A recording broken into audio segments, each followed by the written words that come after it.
மகிமை வந்ததோ பெத்லகேம் ஊரிலே, மகிமை வந்ததோ பெத்லகேம் ஊரிலே. இயேசு பாலகன் மனுவாய் வந்ததால், இயேசு பாலகன் மனுவாய் வந்ததால். ஓசன்னா ஓசன்னா, உன்னதத்தின் தேவனுக்கு ஓசன்னா. ஸ்தோத்திரம். நல்ல ஆண்டவரே, அருமையான இந்த கிறிஸ்துமஸ் ஆராதனைக்காய் ஸ்தோத்திரம். இயேசுவே ஸ்தோத்திரம். 2025 ஆண்டுகளுக்கு முன்பாக நீர் இந்த உலகத்தில் இரட்சகராய் பிறந்த நாளை இந்த நாளிலே நாங்கள் நினைவு கூறுகிறோம். கர்த்தாவே ஸ்தோத்திரம். ஆண்டவரே, நினைவு கூர்ந்து உம்மை ஆராதிக்கிற இந்த தெய்வீக ஆராதனையிலே தேவ பிரசன்னம் நிரம்பி இருக்கட்டும். ஆண்டவரே ஸ்தோத்திரம் அப்பா, ஸ்தோத்திரம். ஆண்டவரே, நீர் பிறந்ததன் நோக்கத்தை நாங்கள் உணர்ந்தவர்களாக ஆண்டவரே உம்மை துதிக்கவும் ஆராதிக்கவும் உம்முடைய ஆசீர்வாதங்களை இந்த நாளிலே பெற்றுக்கொள்ளவும் ஆண்டவரே உம்முடைய வார்த்தைகளை, ஜீவனுள்ள வார்த்தைகளை தியானித்து ஆண்டவரே ஸ்தோத்திரம் உமக்காக உம்முடைய சித்தம் செய்கிறவர்களாய் ஜீவிக்க கர்த்தர் உதவி செய்யும். நானும் என் வீட்டாருமோ வென்றால் கர்த்தரையே சேவிப்போம் என்று சொல்லி வேதம் சொல்லுகிற வண்ணமாய் குடும்பங்களில் ரட்சிக்கப்படாதவர்கள் ஆண்டவரே ரட்சிக்கப்பட கிறிஸ்து அவர்களுடைய இருதயங்களிலும் பிறக்க வேணுமாய் ஜெபிக்கிறோம். கர்த்தாவே ஆண்டவரே ஸ்தோத்திரம். உம்முடைய அளவில்லாத பிரசன்னம் முடியும் மட்டும் ஆண்டவரே இருக்கட்டும். இயேசுவின் நாமத்தில் ஜெபங்கள் நல்ல பிதாவே, ஆமென். உட்காருங்க. கைகளை உயர்த்தி அல்லேலூயா சொல்லுவோம். அல்லேலூயா அல்லேலூயா அல்லேலூயா. ஸ்தோத்திரம். இந்த நாளிலே, மகிழ்ச்சியின் நாளிலே 98வது பாடலை பாடப்போகிறோம். Praise the lord, praise the lord. 98வது பாடல். பிறந்தார் பிறந்தார், வானவர் புவி மானிடர் புகழ் பாடிட பிறந்தார். ஸ்தோத்திரம். Price the Lord. இயேசு பிறந்தபோது திரளான தூதர் கூட்டம் வானத்திலே தோன்றி அவருக்கு பிறந்த நாள் வாழ்த்து கூறி அவரை ஆராதித்தார்கள் என்று சொல்லி வேதம் சொல்லுகிறது. இந்த காலை வேளையில நமக்காக இந்த உலகத்துக்காய் மீட்பராய் இரட்சகராய் பிறந்த அந்த ஆண்டவரை காலை வேளையில துதிப்போம். Price the Lord. பிறந்தார் பிறந்தார், வானவர் புவி மானிடர் புகழ் பாடிட பிறந்தார். அல்லேலூயா. வானவர் புவி மானிடர் புகழ் பாடிட பிறந்தார். பாட்டு தொழுவம் தெரிந்தெடுத்தார் மாதேவ தேவனே. பாட்டு தொழுவம் தெரிந்தெடுத்தார் மாதேவ தேவனே. ஏன்மை வருதார் தாழ்மை தரிதார் ஆவியாய் வளர்ந்தார். ஏன்மை வருதார் தாழ்மை தரிதார் ஆவியாய் வளர்ந்தார். ஆவியாய் வளர்ந்தார். பிறந்தார் பிறந்தார், வானவர் புவி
அல்லேலூயா.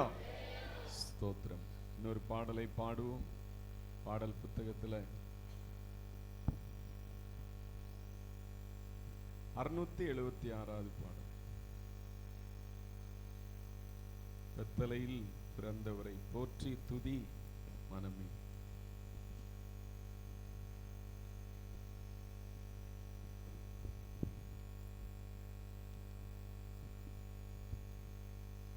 பெத்தலையில் பிறந்தவரை போற்றி துதி மனமே. இன்னும் பெத்தலையில் பிறந்தவரை போற்றி துதி மனமே. சர்வத்தையும் படைத்தாண்ட சர்வ வல்லவர், சர்வத்தையும் படைத்தாண்ட சர்வ வல்லவர், இங்கு தாழ்மையுள்ள தாய்மடியில் தலை சாய்க்கலானார். இங்கு தாழ்மையுள்ள தாய்மடியில் தலை சாய்க்கலானார். பெத்தலையில் பிறந்தவரை போற்றி துதி மனமே. இன்னும் பெத்தலையில் பிறந்தவரை போற்றி துதி மனமே. சிங்காசனம் வீற்றிருக்கும் தேவ மைந்தனார், சிங்காசனம் வீற்றிருக்கும் தேவ மைந்தனார், இங்கு பங்குமுற்ற பசுந்தொட்டிலில் படுத்திருக்கிறார். இங்கு பங்குமுற்ற பசுந்தொட்டிலில் படுத்திருக்கிறார். பெத்தலையில் பிறந்தவரை போற்றி துதி மனமே. இன்னும் பெத்தலையில்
ஸ்தோத்திரம். பெத்தலையிலே இயேசு பிறந்தபோது சாஸ்திரிகள் 3 பேர்கள் நட்சத்திரத்தை கண்டு தேவனை ஆராதிக்க போனார்கள்.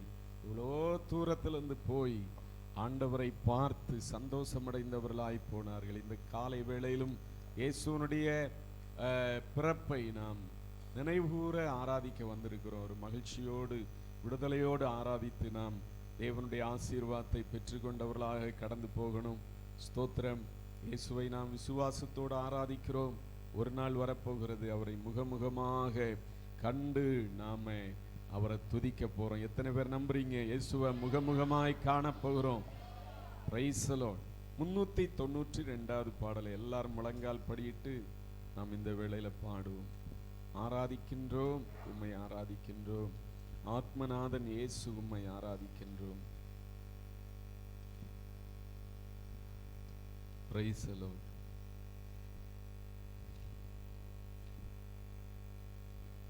ஆராதிக்கின்றோம், உம்மை ஆராதிக்கின்றோம், ஆத்மநாதன் இயேசு உம்மை ஆராதிக்கின்றோம். ஆராதிக்கின்றோம், உம்மை ஆராதிக்கின்றோம், ஆவியோடும் உண்மையோடும் ஆராதிக்கின்றோம்.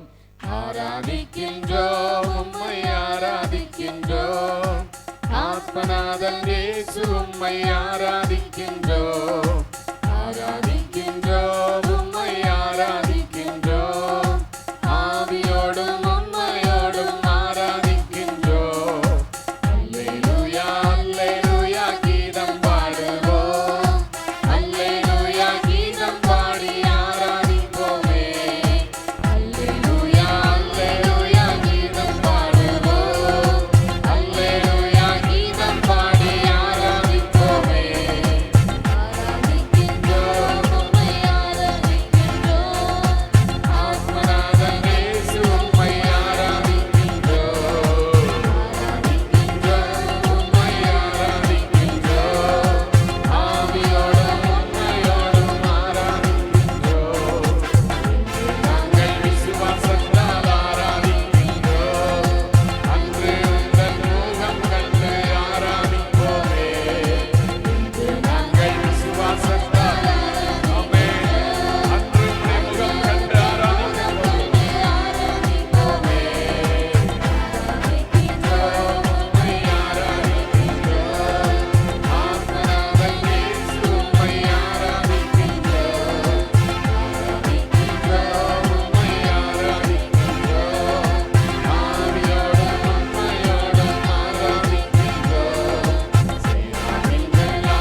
இருந்த உலகத்தில் எங்களுக்காய் இரட்சகராய் வந்து ஆண்டவர் 2025 ஆண்டுகளுக்கு முன்பாக பிறந்ததினால ஆண்டவரை உம்மை நாங்கள் அறிந்து கொண்டோம். உம்முடைய பிள்ளைகளாய் நாங்கள் ஆண்டவரை ஜீவிக்கும்படியாய் ஆண்டவரை பரலோகத்தை குறித்த நம்பிக்கை உடையவர்களாய் வாழும்படியாக ஹல்லேலூயா தேவனங்களுக்கு உதவி செய்தீரே. ஹல்லேலூயா இயேசுவே நீர் எங்களுக்காக இரட்சகராய் பிறந்ததினால எங்களுடைய வாழ்க்கையில பாவத்திலிருந்தும் பிசாசினுடைய அடிமைத்தனத்திலிருந்தும் எல்லாவற்றிலிருந்தும் ஒரு விடுதலையை தந்தீங்களே. உமக்கு நன்றி ஆண்டவரே. ஹல்லேலூயா. இயேசுவனுடைய பிறப்பு பயத்தை நீக்குகிறதா இருக்கிறது. இயேசுவனுடைய பிறப்பு மகிழ்ச்சியை கொடுக்கிறதா இருக்கிறது. ஹல்லேலூயா. ஓ இரட்சகரே உமக்கு ஸ்தோத்திரம் ஆண்டவரே. Price the lord. எல்லாரும் வாயை திறந்து ஆண்டவரே எங்களுக்காக ஹல்லேலூயா பிறந்ததினால ஹல்லேலூயா ஸ்தோத்திரம். இந்த நாளை நாங்கள் ஆண்டவரே ஓ நினைவு கூர்ந்து ஆண்டவரை துதிக்கிறோம் துதிக்கிறோம் துதிக்கிறோம் துதிக்கிறோம் துதிக்கிறோம். ஹல்லேலூயா ஹல்லேலூயா ஹல்லேலூயா ஹல்லேலூயா. ஸ்தோத்திரம் ஆண்டவரே. நீர் ஒருவரே உன்னதமான தேவனாய் இருக்கிறீர் ஆண்டவரே. ஓ உன்னோடு கர்த்தர் இருக்கிறார், உன்னோடு கர்த்தர் இருக்கிறார். கக்க கவலை வேண்டாம், பாப்பா பயம் வேண்டாம். கக்க கவலை வேண்டாம், பாப்பா பயம் வேண்டாம். கர்த்தர் உன்னோடு இருக்கிறார், கர்த்தர் உன்னோடு இருக்கிறார். ஹே ஹே ஹே குட்டி பாப்பா, ஹே ஹே ஹே சுட்டி பையா.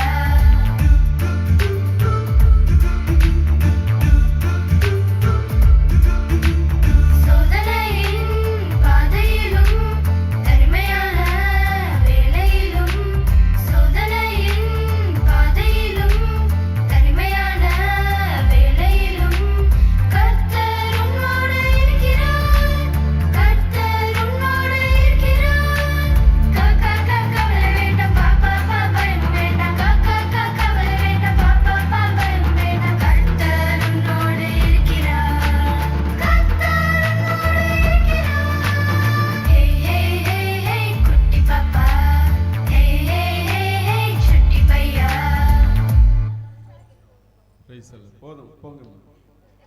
சில அறிவிப்புகளை நான் சொல்லுகிறேன். சபையில் இன்றைக்கு மாலை வேளையில் சண்டே கிளாஸ் பிள்ளைகளுக்கான சண்டே கிளாஸ் ஆனிவர்சரி நடக்க இருக்கிறது. எனவே சண்டே கிளாஸ் பிள்ளைகள் 4:30 மணிக்கு ஆசிரியர்கள் பிள்ளைகள் எல்லாரும் 4:30 மணிக்கு வந்துருங்க. ஒரு 5 மணிக்கெல்லாம் கரெக்டாக ப்ரோக்ராம் ஆரம்பமாகும். யாருக்காகவும் ப்ரோக்ராம் நிற்காது. எனவே நீங்கள் கரெக்டாக வந்துருங்க. பிள்ளைகளெல்லாம் சீக்கிரமாக வந்துருங்க. அதுபோல் இந்த வாரத்தில் வெள்ளிக்கிழமை காலை 11 மணிக்கு உவாச ஜெபம் நடைபெறும். உவாச ஜெபத்தில் கலந்து கொள்ளுங்க. கடைசி வெள்ளிக்கிழமை உவாச ஜெபமாக இருக்கிறது. நீங்கள் கலந்து கொள்ளுங்க. வருகிற ஞாயிற்றுக்கிழமை அதுபோல் இந்த வருடத்தின் கடைசி ஞாயிற்றுக்கிழமை ஆராதனையாக இருக்கிறது. அன்றைக்கு ஆராதனை முடித்து ஞானசான ஆராதனை நடைபெற இருக்கிறது. 2 பிள்ளைகள் ஞானசானம் எடுக்க போகிறார்கள். ஜெபித்துக் கொள்ளுங்க. அதுபோல் புது வருட ஆசீர்வாத ஆராதனை 31ஆம் தேதி புதன்கிழமை இரவு 10 மணிக்கு நடைபெறும். நீங்கள் இந்த ஆராதனைகளில் தவறாமல் கலந்து கொண்டு தேவனுடைய ஆசீர்வாதங்களை பெற்றுக்கொள்ளுங்க. இன்னைக்கு தான் மட்டுமா ஒரு பாடலை பாடும்போது கர்த்தருக்கென்று காணிக்கைகளை கொடுத்து நாம் ஆராதிக்க போகிறோம். Price the Lord.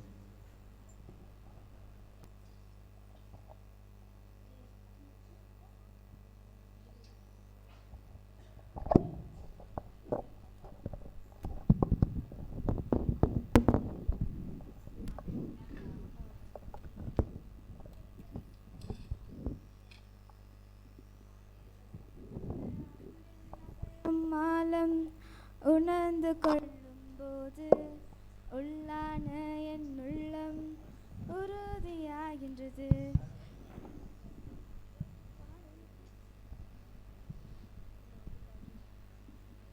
உங்க அன்பின் நகரம் மாலம் உணர்ந்து கொள்ளும்போது உள்ளான என் உள்ளம் உறுதியாகின்றது.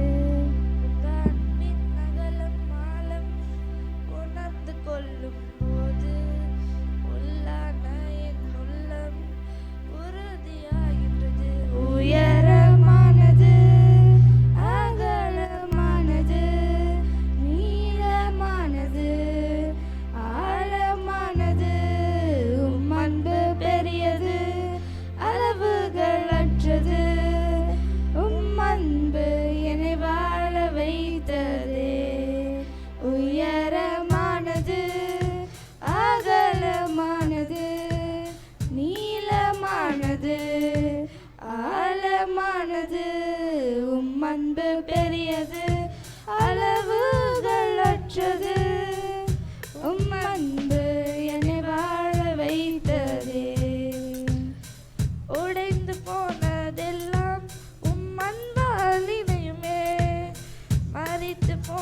the Lord. இந்த வேளையில் ஆண்டவருக்கென்று இந்த கிறிஸ்மஸ் நாளிலே காணிக்கைகளை கொடுத்து ஆராதித்த ஒவ்வொருவரையும் ஆசீர்வதிக்க ஸ்தோத்திரம் பண்ணுவோம்.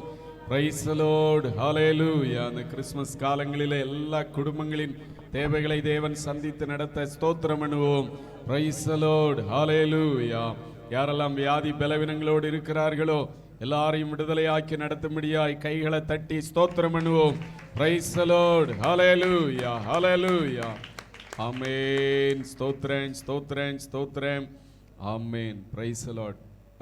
கூட்டம் முடிந்த அப்புறம் கேலண்டர் வெளியே வைத்திருப்பார்கள், புது வருடத்தின் கேலண்டர்கள். இந்த கிறிஸ்மஸ் நாட்களில் எல்லாரும் உங்கள் வீடுகளுக்கு வாங்கி கொள்ளுங்க. மற்றவர்களுக்கு தேவையானவர்களும் நீங்கள் வாங்கி ஒரு அன்பளிப்பாக கொடுக்கலாம். ரொம்ப குறைவான விலை தான் போட்டிருக்கிறோம், 30 ரூபா தான். நீங்கள் வாங்கி பயன்படுத்துங்க. கர்த்தர் உங்களை ஆசீர்வதிப்பார். அதுபோல் ஆராதனை முடித்து போகும்போது கேக் மற்றும் ட்ரீ உங்களுக்கு வைத்திருப்பார்கள். இந்த நாளில் அந்த கேக்கு மற்றும் ட்ரீ பொறுப்புகளை எடுத்ததான குடும்பங்களுக்காக எல்லாரும் கர்த்தரை ஸ்தோத்திரம் பண்ணுவோம். பிரைஸ் தி லார்ட், ஹalleluya. ஆமென். இந்த வேளையில் கண்களை மூடுவோம். தொடர்ந்து இந்த ஆராதனையில் தேவன் பிரசன்னராக இருந்து கொண்டிருக்கிறார். கொடுத்த காணிக்கைகளுக்காக, கர்த்தருடைய வார்த்தைகளுக்காக ஊழியர் கிதியோன் ஜெபிப்பார்.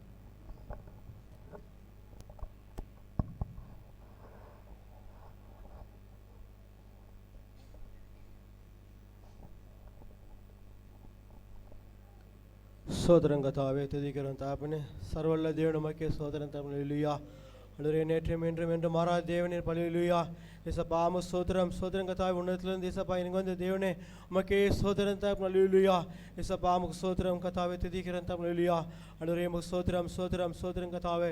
இந்த கர்த்தராகிய கிறிஸ்து இரட்சகர் உங்களுக்காக தாவீதின் ஊரில் பிறந்திருக்கிறார் சொன்ன தேவனே உமக்கே சோதரம் தாப்பனே. ஹல்லேலூயா. உன்னதத்தில் மகிமையும் பூமியில் சமாதானமும் மனுஷன் பிரியும் உண்டாவதும் சொன்ன தேவனே உமக்கு சோதரம் தாப்பனே. ஹல்லேலூயா. சேன கத்தாவே உமக்கு சோதரமப்பா. இந்த வேளை தாப்பனே ஏசப்பா உன்னை ஆசீர்வதியும் தாப்பனே. ஹல்லேலூயா. ஏசப்பா உமக்கு சோதரம். ஆண்டவரே கயிற்று எல்லா வழியிலும் ஆசீர்வதித்து கட்டளையிட்ட தேவனே. ஹல்லேலூயா. கையின் பேச ஆசீர்வதியும் தாப்பனே. ஹல்லேலூயா. செய்கின்ற வேலையில் ஆசீர்வதிப்பா. தொழில் ஆசீர்வதிப்பா. வியாபாரங்கள் ஆசீர்வதிப்பீராக தாப்பனே. ஹல்லேலூயா. இந்த தேவனே நம்ம சோதரம் சோதரம் கத்தாவே ஜீவன தேவன் தாமே ஏசப்பா உன் ஜீவாத்தில் கொண்டு ஏசப்பா அன்று தாசன வார்த்தை எங்களோட பேசும் தாப்பனே. ஹல்லேலூயா. இந்த மன மகிழ்ச்சி நாட்கள் ஏசப்பா சோதரம் தாப்பனே. ஹல்லேலூயா. அப்பா தேவஜன ஏசப்பா மன மகிழ்ச்சியோடு கடந்து செல்ல ஆண்டவரே நீ ஆசீர்வதியும் தாப்பனே. ஹல்லேலூயா. சிறியோர் பெரியோர் முதியோர் வாலிபர் கண்ணிகளுக்கு தோப்போடு இருக்கிற தாப்பனே ஏசப்பா நீ ஆளுகை செய்யும் தாப்பனே. ஹல்லேலூயா. வார்த்தையின் வசத்தினால் ஏசப்பா ஓர் இருதயத்தை நிரப்புவீராக தாப்பனே. ஹல்லேலூயா. சேன கத்தாவே ஸ்தோத்திரம் துதிக்கிறோம் தாப்பனே. ஹல்லேலூயா. ஆண்டவரே சோதரம் சோதரம் சோதரம் கத்தாவே துதிக்கிறோம். ஹல்லேலூயா. ஜீவனுள்ள தேவனே ஜீவாத்தில் கொண்டு எங்களோட பேசும் ஆசீர்வதியும் அப்பா. ஆண்டவரே மனுஷனை மறுத்து கொள்ள தாப்பனே. ஹல்லேலூயா. ஒவ்வொரு தேவப்படி ஆண்டவரே ஆசீர்வாதம் கடந்து செல்ல ஆசீர்வதிப்பீராக தாப்பனே. ஹல்லேலூயா. இந்த தேவனே சோதரம் சோதரம் கத்தாவே தொடர்ந்து தாப்பனே ஏசப்பா சோதரம் தமிழ் நாம் மாத்திரம் மைப்பட ஆசீர்வதியும் இயேசு கிறிஸ்துவின் மேலான நாமத்தை ஜெபிக்கிறோம் நல்ல பிதாவே. ஆமென். ஆமென். உட்காருவோம். இப்பொழுதும் நாம் கிறிஸ்மஸ் செய்தியை கேட்க போகிறோம்.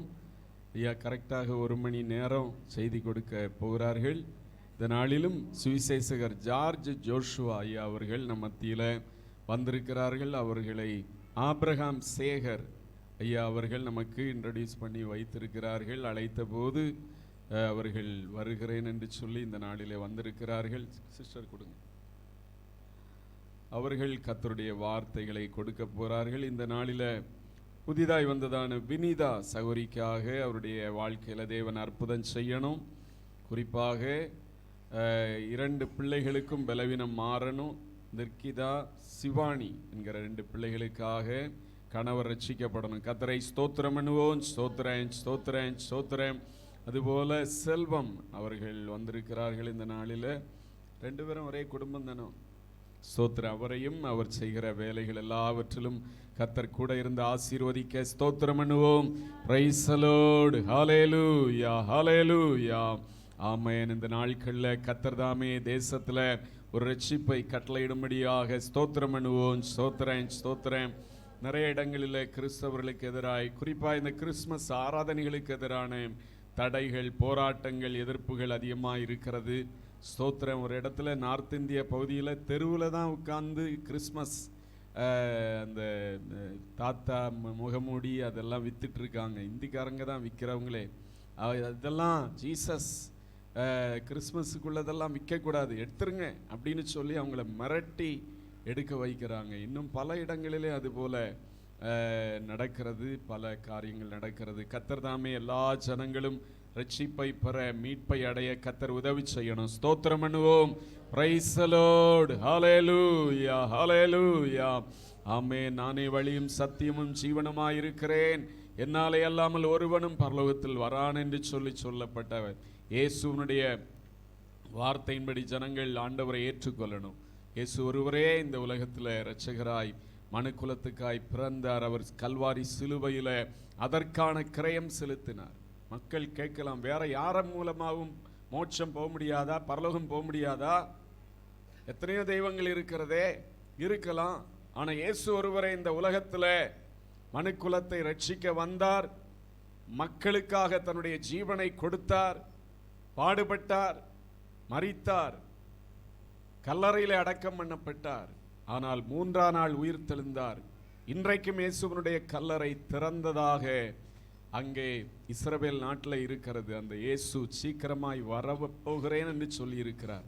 அதுதான் இயேசுவுக்கும் மற்ற காரியங்களுக்கும் உள்ள வித்தியாசம். ஸ்தோத்திரம். எனவே எல்லா நம்முடைய இந்திய தேசத்தின் எல்லா மக்களும் இயேசுவின் அன்பை அறியும்படியாய் மறுபடியுமாய் ஸ்தோத்திரம் பண்ணுவோம். Praise the lord. ஹல்லேலூயா.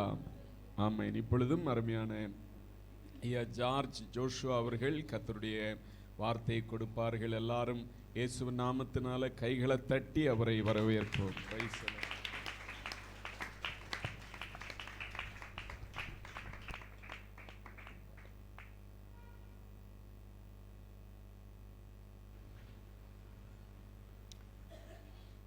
கர்த்தருடைய பரிசுத்த நாமத்துக்கு ஸ்தோத்திரம் உண்டாவதாக. இந்த நன்னாளில் உங்கள் முன்பாக வந்து நிற்கும்படியாய் கிருபை பாராட்டின என் தேவனுக்கு கோடி ஸ்தோத்திரத்தை செலுத்துகிறேன். என்னை அழைத்த பாஸ்டர் ஐயா அவர்களுக்கு என்னுடைய நன்றியை தெரிவித்துக் கொள்கிறேன். எல்லோருக்கும் என்னுடைய கிறிஸ்துமஸ் வாழ்த்துக்களை தெரிவித்துக் கொள்கிறேன். இந்த கிறிஸ்மஸ் நன்னாள் உலகத்திலே கடவுள் என்பவர் பூமியிலே வந்து பிறக்கிறார், இறக்கிறார், உயிர் தெழுகிறார். ஏன் அப்படி ஒரு சூழ்நிலை வந்தது?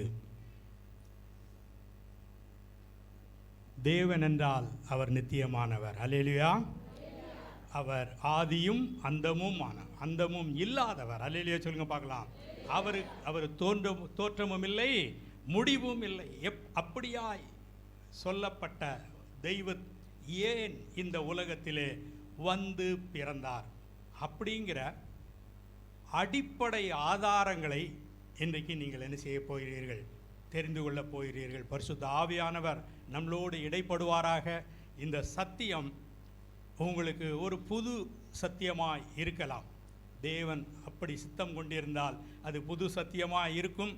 சத்தியத்தை நீங்கள் கவனமாய் கேளுங்கள். வேதத்தில் இருந்து அடிப்படை ஆதாரங்களை நாம் இன்றைக்கு என்ன செய்ய போகிறோம்? பார்க்க போகிறோம். அல்லேலூயா சொல்லுங்க பார்க்கலாம். அதுக்கு முன்னால் ஒரே ஒரு அல்லேலூயா சொல்லணும். இருங்க. ஏசப்பா தான் எனக்கு ஒரு சுவாசமும் தந்தார். ஏசப்பா தான் எனக்கு ஒரு சுவாசத்துக்கு அப்புறம் இன்னொரு சுவாசம் எவ்வளோ நேரம் இருக்குது? டைமே இல்லை, கண்டினியூவா. அல்லேலூயா சொல்லுங்க பார்க்கலாம். அப்போது ஒரு சுவாசமும் ஏசப்பா தான் எனக்கு தந்தார் அப்படின்னு சொல்கிறவங்க, விசுவாசிக்கிறவங்க சத்தமாக ஒரு அல்லேலூயா சொல்லுங்க பார்க்கலாம். இந்த வருஷத்தில், இந்த 2025 வருஷம் கடைசி மாதம் 25ஆம் தேதி வரை தேவன் நம்மை கிருபையாய் காப்பாற்றி வந்தார். அல்லேலூயா. அவருக்கு கோடி ஸ்தோத்திரம். இந்த நாளிலும் அவருடைய இந்த கிறிஸ்மஸ் பிறந்த நாளை நாம் என்ன செய்கிறோம்? கொண்டாட போகிறோம். கொண்டாடுவது தேவன். அதான் முதலாவது சொன்னேன். ஏன் பிறந்தார்? உலகத்தில் ஒரு தெய்வம் வந்து ஏன் பிறக்கணும் அப்படிங்கிற அந்த சத்திய அடிப்படையை பற்றி நாம் இன்றைக்கு பார்க்க போகலாம். இயேசு இந்த உலகத்திலே பிறப்பார் என்று தீர்க்க தரிசனம் என்ன செய்யப்பட்டு விட்டது? பழைய ஏற்பாட்டிலே நீங்கள் பார்த்தீங்கன்னா தீர்க்க தரிசனம் உரைக்கப்பட்டு விட்டது. பழைய ஏற்பாட்டிலே ஆதியாகமம் 48:10 சொல்லப்படுகிறது, 49:10 சொல்லப்படுகிறது. சமாதான கர்த்தர் வருவார். அல்லேலூயா சொல்லுங்க பார்க்கலாம். எத்தனை பேருக்கு தெரியும் அது அந்த அப்படி ஒரு அது இயேசுவை பற்றிய தீர்க்க தரிசனம் என்று? சமாதான கர்த்தர் யாக்கோபு சொல்லுவார், மோசே இதை எழுதுகிறார், யாக்கோபு சொல்லுகிறார் தன் பிள்ளைகளை ஆசீர்வதிக்கும் போது, யூதாவை ஆசீர்வதிக்கும் போது யாக்கோபு சொல்லுகிறார் சமாதான கர்த்தர் வருமளவும். அப்படின்னா என்ன அர்த்தம்? இயேசுவை பற்றி அவர் தீர்க்க தரிசனமாக எத்தனை வருஷத்துக்கு முன்னால சொல்லுகிறார் என்றால் 2000 வருஷத்துக்கு முன்னால. எத்தனை வருஷம் முன்னால? இயேசு பிறப்பதற்கு முன்பாக 2000 வருஷத்துக்கு முன்பாக தீர்க்க தரிசனம் என்ன ஆயிடுச்சு? உரைக்கப்பட்டு விட்டது. அப்புறம் பார்த்தீங்களா என்னாகமத்தில் ஒரு ஸ்திரீனிடத்திலே பிறப்பார் என்று. அதுக்கடுத்து ஏசாயாவிலே பார்த்தீர்கள் என்றால் நமக்கு ஒரு பாலகன் பிறந்தார், ஒரு கன்னியை. அதுக்கடுத்து மீகா. இப்படியெல்லாம் வரிசையா நிறைய தீர்க்க தரிசனங்கள் வேதத்திலே சொல்லப்பட்டு விட்டது. சொல்லப்பட்டாலும் வேறொரு வசனமும் புதிய ஏற்பாடிலே சொல்லப்பட்டிருக்கிறது. தீர்க்க தரிசனங்கள் 2000 வருஷத்துக்கு முன்பே சொல்லப்பட்டு விட்டது என்றாலும் இயேசு வந்து பிறப்பதற்கு ஏன் இவ்வளவு தாமதமானது? ஒரு வசனம் கலாத்தியர் 4:5 படிங்க பார்க்கலாம்.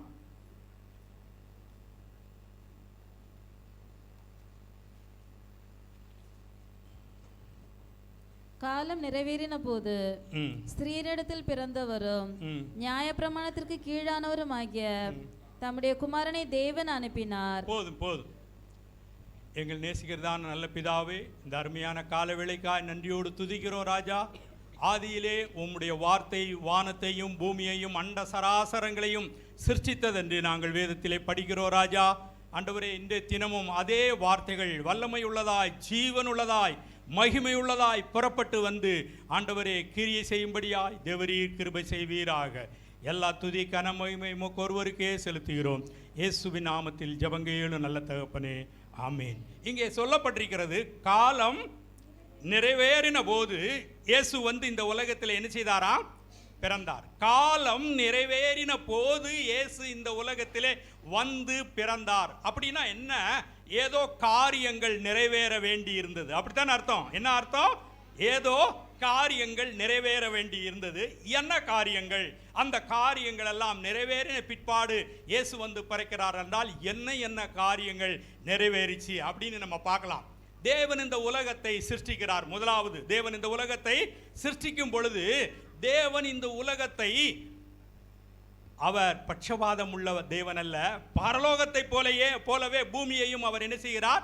சிருஷ்டிக்கிறார். பரலோகத்தை போல. பரலோகம் நித்தியமானது, பரலோகம் பரிசுத்தமானது. அதே போல பூமியையும் தேவன் பரிசுத்தமாய் நல்ல நித்தியமானதாய் சிருஷ்டிக்கிறார். ஆனால் மனுஷனையும் அவர் தேவன் என்ன செய்கிறார்? ஆசீர்வாதமாய் நல்ல நிலைமையிலே சிருஷ்டிக்கிறார். ஆனால் பூமியிலே எப்போ பாவம் வந்தது, எப்போ மரணம் வந்தது உங்களுக்கு தெரியுங்களா? ரோமர் 5:12 படிங்க. ரோமர் 5:5.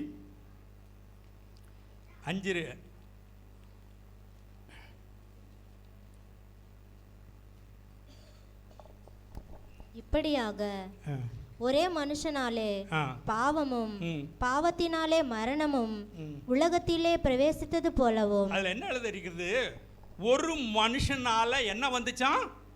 பாவம். பாவத்தினால என்ன வந்துச்சான்? ஐயா, தேவன் இந்த உலகத்தை பரிசுத்தமாய் பரலோகமாய் சிருஷ்டித்தார். தேவன் இந்த உலகத்தை எப்படி சிருஷ்டித்தார்? பரிசுத்தமாய் பரலோகமாய் நித்தியமானதாய் சிருஷ்டித்தார். இங்கே மரணம் வராது, பரிசுத்தமாய் இருக்கணும். பரலோகத்தை போல ஒரு பரலோகத்தை தான் தேவன் பூமியை சிருஷ்டித்தார். ஆனால் சிருஷ்டித்த அந்த மனுஷன் என்ன செய்து விட்டான்? பாவம் செய்ததனால தான் இந்த உலகத்துக்கு என்ன வந்தது? மரணம் வந்தது. அப்போ ஒருவேளை ஆதாம் பாவம் செய்யாமல் இருந்திருப்பால் 6000 வருஷமா இன்னைக்கும் நாம் அவரை என்ன செஞ்சிருக்கலாம்? பார்த்திருந்திருக்கலாம். அவர் அல்லேலூயா சொல்லுங்க பார்க்கலாம். ஆனால் ஆதாம் சிருஷ்டிக்கப்பட்ட நாளிலே, அந்த நாட்களிலே பாவம் செய்து தேவனுடைய மகிமையை இழந்தவனாய் போனான். பாவம் செய்கிற நாளில் தேவன் சொன்னார், டேய் ஆதாமே, நீ பாவம் அந்த கனியை புசிக்கிற நாளில் சாகவே சாவா என்று அவனிடத்திலே சொன்னார். நாம் இப்பொழுது பார்க்கிறோம், ஏன் இயேசு இந்த உலகத்திலே மனுஷனாய் வந்து பிறந்தார் என்பதையும் அந்த காலம் நிறைவேறுவதற்கு என்ன காரணங்கள் என்பதையும் வேதத்திலிருந்து அடிப்படை ஆதாரங்களோடு நாம் இன்றைக்கு பார்க்கிறோம். அதனால தான் இங்கிருந்து நாம் தொடங்குகிறோம். இப்பொழுது தேவன் ஆதாமை சிருஷ்டித்து விட்டார். ஆதாம் பாவம் செய்து விட்டான். ஆதாம் என்ன செய்து விட்டான்? பாவம் செய்த ஆதாமை பார்த்து தேவன் சொல்லுகிறார், சாகவே. அது என்ன, நீ சாவாயின்னு சொல்லிட்டு போயிருந்துருக்கலாம்ல, ஏன் 2 சாவாய் அங்கே சொல்லுகிறார் தெரியுங்களா உங்களுக்கு? ஏன் அவர் 2 சாவாய் என்று சொல்லுகிறார்? சாகவே சாவாய் என்றால், அதாவது தேவன் மனுஷனை சிருஷ்டிக்கும் பொழுது ஆவி ஆத்துமா சரீரத்திலே சிருஷ்டிக்கிறார். அல்லேலூயா சொல்லுங்க பார்க்கலாம். தேவன் இந்த உலகத்தில் உள்ள எல்லா ஜீவராசிகளையும் சிருஷ்டிக்கும் பொழுது எப்படி சிருஷ்டித்தார்? வாயின் வார்த்தையாலே சிருஷ்டித்தார். ஐயா, வாயின் வார்த்தையாலே சிருஷ்டிக்கப்பட்ட வானத்தில் உள்ள பறவைகள், பூமியில் உள்ள ஊரும் பிராணிகள், காட்டு மிருகங்கள், நாட்டு மிருகங்கள், கடல் ஜந்துக்கள் எல்லாமே வாயின் வார்த்தையாலே என்ன செய்யப்பட்டது? சிருஷ்டிக்கப்பட்டது. வாயின் வார்த்தையாலே சிருஷ்டிக்கப்பட்டவைகள் இந்த உலகத்திலே பிறக்கும், வாழும், மரிக்கும். அவ்வளவுதான் அதோட அது என்ன சாப்டர் முடிந்து போயிடுச்சு. அதுக்கு மேல தேவன் அதனிடத்தில் என்னையும் என்ன செய்யல, எதிர்பார்க்கவில்லை. ஆனால் மனுஷனை விசேஷித்த வண்ணமாக சிருஷ்டித்தார். ஆவி, ஆத்துமா, சரீரம் என்று. அல்லேலூயா சொல்லுங்க பார்க்கலாம். இப்பொழுது ஆதாமை சிருஷ்டித்திருக்கிறார். தேவன் மனுஷனை எதற்காக சிருஷ்டித்தார் தெரியுங்களா? அதற்கு முன்பாக, மனுஷனை சிருஷ்டிப்பதற்கு முன்பாக தேவன் தூதர்களை சிருஷ்டித்தார். பரலோகத்திலே தேவன் சிருஷ்டிகர்த்தாவாகிய தேவனுக்கு அவர் சிருஷ்டிக்கும் பொழுது அவரை ஆராதிக்கும்படியா தூதர் கணம் அங்கே சிருஷ்டிக்கப்பட்டது. தூதர்கள் என்ன செய்து கொண்டிருந்தார்கள்? சேனைகளின் கர்த்தர் பரிசுத்தர் பரிசுத்தர்னு சொல்லி ஓயாமல் துதித்து கொண்டே இருந்தார்கள். தூதர்கள் என்னதான் செய்தார்கள்? துதித்து கொண்டே இருந்தார்கள். மனுஷனை தேவன் எதற்காக சிருஷ்டித்தார்? அல்லேலூயா சொல்லுங்க பார்க்கலாம். இந்த ஜனங்களை எனக்கென்று ஏற்படுத்தினேன், அவர்கள் என். அல்லேலூயா சொல்லுங்க பார்க்கலாம். தேவனை துதிப்பதற்கு தான் நம்மளை தேவன் என்ன செய்தார்? சிருஷ்டித்தார். அல்லேலூயா சொல்லுங்க பார்க்கலாம். அதாவது துதிப்பது என்பது மாத்திரம் என்றால், துதிக்கப்படத்தக்கவர் மேலே இருப்பார். அல்லேலூயா சொல்லுங்க. துதிக்கிறவன் கீழே இருப்பான். அல்லேலூயா சொல்லுங்க பார்க்கலாம். ஐயா, உன் காலம் முழுவதும், உன் ஜீவனுள்ள நாளளவும் துதிக்கிறவரை நீ கீழே இருந்து, அவருக்கு கீழே இருந்து, அடங்கி இருந்து, அவருக்கு பிரியமா இருந்து, அவரை போற்றி துதித்து கொண்டே இருக்க வேண்டும். அல்லேலூயா சொல்லுங்க பார்க்கலாம். அதற்கு தான் தேவன் மனுஷனை என்ன செய்தார்? சிருஷ்டித்தார். இப்பொழுது தேவன் சிருஷ்டித்த மனுஷன் என்ன செய்து விட்டான்? பாவம் செய்து விட்டான். பாவம் செய்தவனை தேவன் சொல்லுகிறார், சாகவே சாவா. என்ன அது 2 மரணம் என்றால், அதற்கு தான் எடுத்துக்காட்டை புதிய ஏற்பாடிலே அவர் காண்பிக்கிறார். அங்கே 2 பேர் மரணிக்கிறார்கள், ஐஸ்வர்யவானும் லாசரும். எத்தனை பேர் மரிக்கிறார்கள்? 2 பேர். லாசரு மரித்து எங்க போகிறார்? பரலோகத்துக்கு போகிறார். அதே ஐஸ்வர்யவான் மரித்து எங்க போகிறார்? நரகத்துக்கு போகிறார். இப்போ தேவன் மனுஷனை சிருஷ்டித்தார் என்றால், தேவன் மனுஷனை எதற்கு ஆவி ஆத்துமா சரீரத்திலே சிருஷ்டித்தார் என்றால், ஆவி அதாவது சரீரம் இந்த உலகத்துக்குள்ளது. பிரசங்கி 12:7 படிங்க.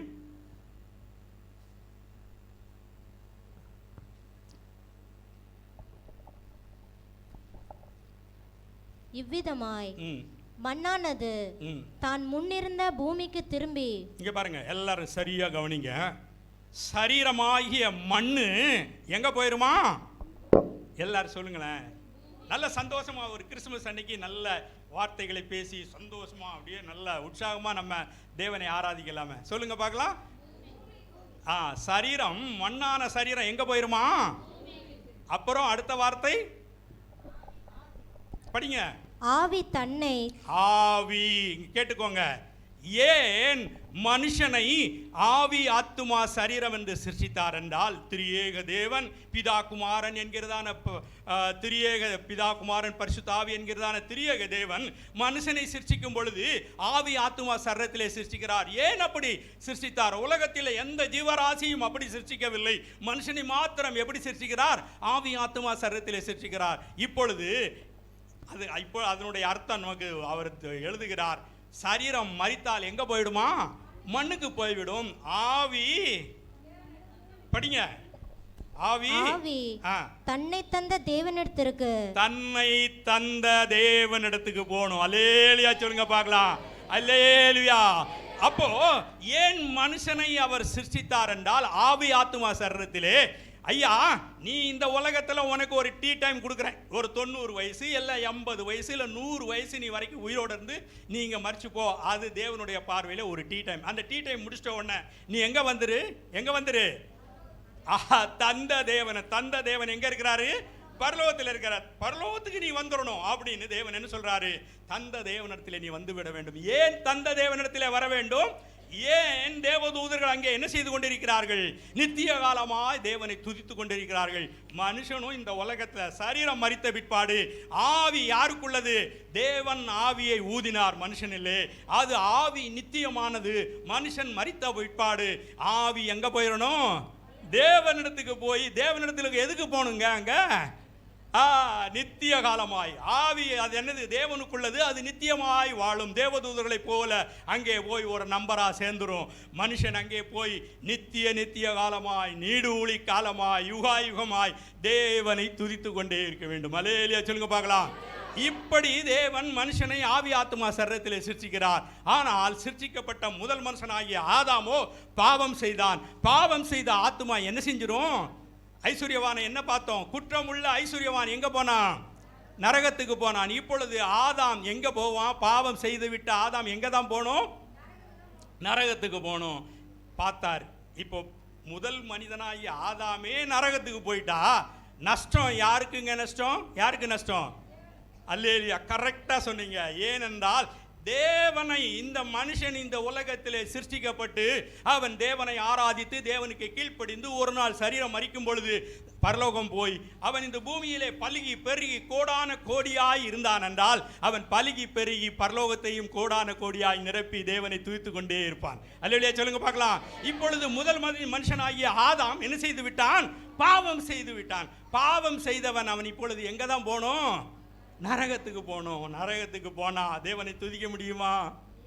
அதனால் தான் சொன்னாரு, ஐயா உன் சரீரத்திலையும் நீ மரிப்பாய், உன் ஆவியிலும் நீ நரகத்தில் போயிட்டா என்ன செஞ்சிருவ? மரித்து விடுவாய். எனவே தான் சாகவே சாவாய் என்று 2 மரணத்தை அவனுக்கு சொன்னார். இப்பொழுது அவன் சாகவே சாகாமல், இப்பொழுது அவனுடைய ஆத்மா சாகாமல் இருப்பதற்காக தேவன் அங்கே என்ன செய்தார் என்றால், எபிரேயர் 9:22 படிங்க பார்க்கலாம்.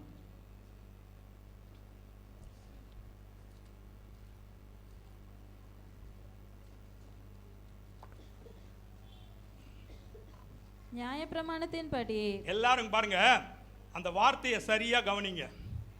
எல்லாரும் அந்த வார்த்தையை சொல்லுங்க. என்னவா? நியாயப்பிரமாணத்தின்படி. எல்லாரும் சொல்லுங்க அந்த வார்த்தையை. நியாயப்பிரமாணத்தின்படி கொஞ்சம் குறைய எல்லாம் இரத்தத்தினாலே சுத்திகரிக்கப்படும். ரத்தம் சிந்துதல் இல்லாமல் மன்னிப்பு உண்டாகாது. ஐயா ஆதாமே, நீ என்ன செஞ்சிட்ட? பாவம் செஞ்சிட்டய்யா. நீ பாவம் செஞ்ச உனக்கு ரத்தம் சிந்தினால் தான் என்ன கிடைக்கும்? சொல்லுங்க, வசனத்தை சொல்லுங்க. ரத்தம் சிந்தினா என்ன கிடைக்கும்? ரத்தம் சிந்தினா என்ன கிடைக்கும்? சத்தமா திறந்து வாயை திறந்து சொல்லுங்க. மன்னிப்பு கிடைக்கும். அதாவது மனுஷன் எப்பொழுது பாவம் செய்தானோ நியாயப்பிரமாணத்தை தேவன் என்ன செய்கிறார்? கொண்டு வந்து விட்டார். அல்லேலூயா சொல்லுங்க பார்க்கலாம். ஏனென்றால் அவனை காப்பாற்ற வேண்டும். அவனை விட்டு விட்டால் அவன் நேர நரகம் போய் அவனுடைய ஆத்துமா ஆவி எல்லாம் மரித்து போகும். அது தேவனுக்கு நஷ்டமாகி போகும். தேவனை துதிக்க ஆள் இல்லாமல் போகும். எனவே அவனை காப்பாற்றுவதற்காக நியாயப்பிரமாணத்தை கொண்டு வருகிறார். நியாயப்பிரமாணம் என்பது பரலோகத்தின் சட்டங்கள். அந்த தேவன் தன்னுடைய அந்த சட்டங்களை கொண்டு வந்து நியாயப்பிரமாணத்தின்படி ரத்தத்தை என்ன செய்ய வேண்டும்? அவனுடைய பாவம் மன்னிக்கப்பட என்ன செய்யணும்? ரத்தத்தை சிந்த வேண்டும். பாவத்தின் சம்பளம், டே ஆதாமே, ஆண்டவர் சொல்றாரு, டே ஆதாமே, பாவத்தின் சம்பளம் மரணம் என்கிறார். டே ஆதாமே, பாவம் செய்கிற ஆத்துமா, சொல்லுங்க, தயவு செய்து கவனிங்க. இங்க பாவம் செய்கிற ஆத்துமா என்னது? இதெல்லாம் என்னது? நியாயப்பிரமாணங்கள். பாவம் செய்தா நீ சாகணும். பாவம் செய்த ஆத்துமாவும் என்ன செஞ்சிருமா? செத்து போயிடும். நரகத்துக்கு போனா செத்து போயிடும். எனவே இப்பொழுது இன்னும் ஒரு வசனம் படிங்க. லேவியராகமம் 17:11 படிங்க பார்க்கலாம்.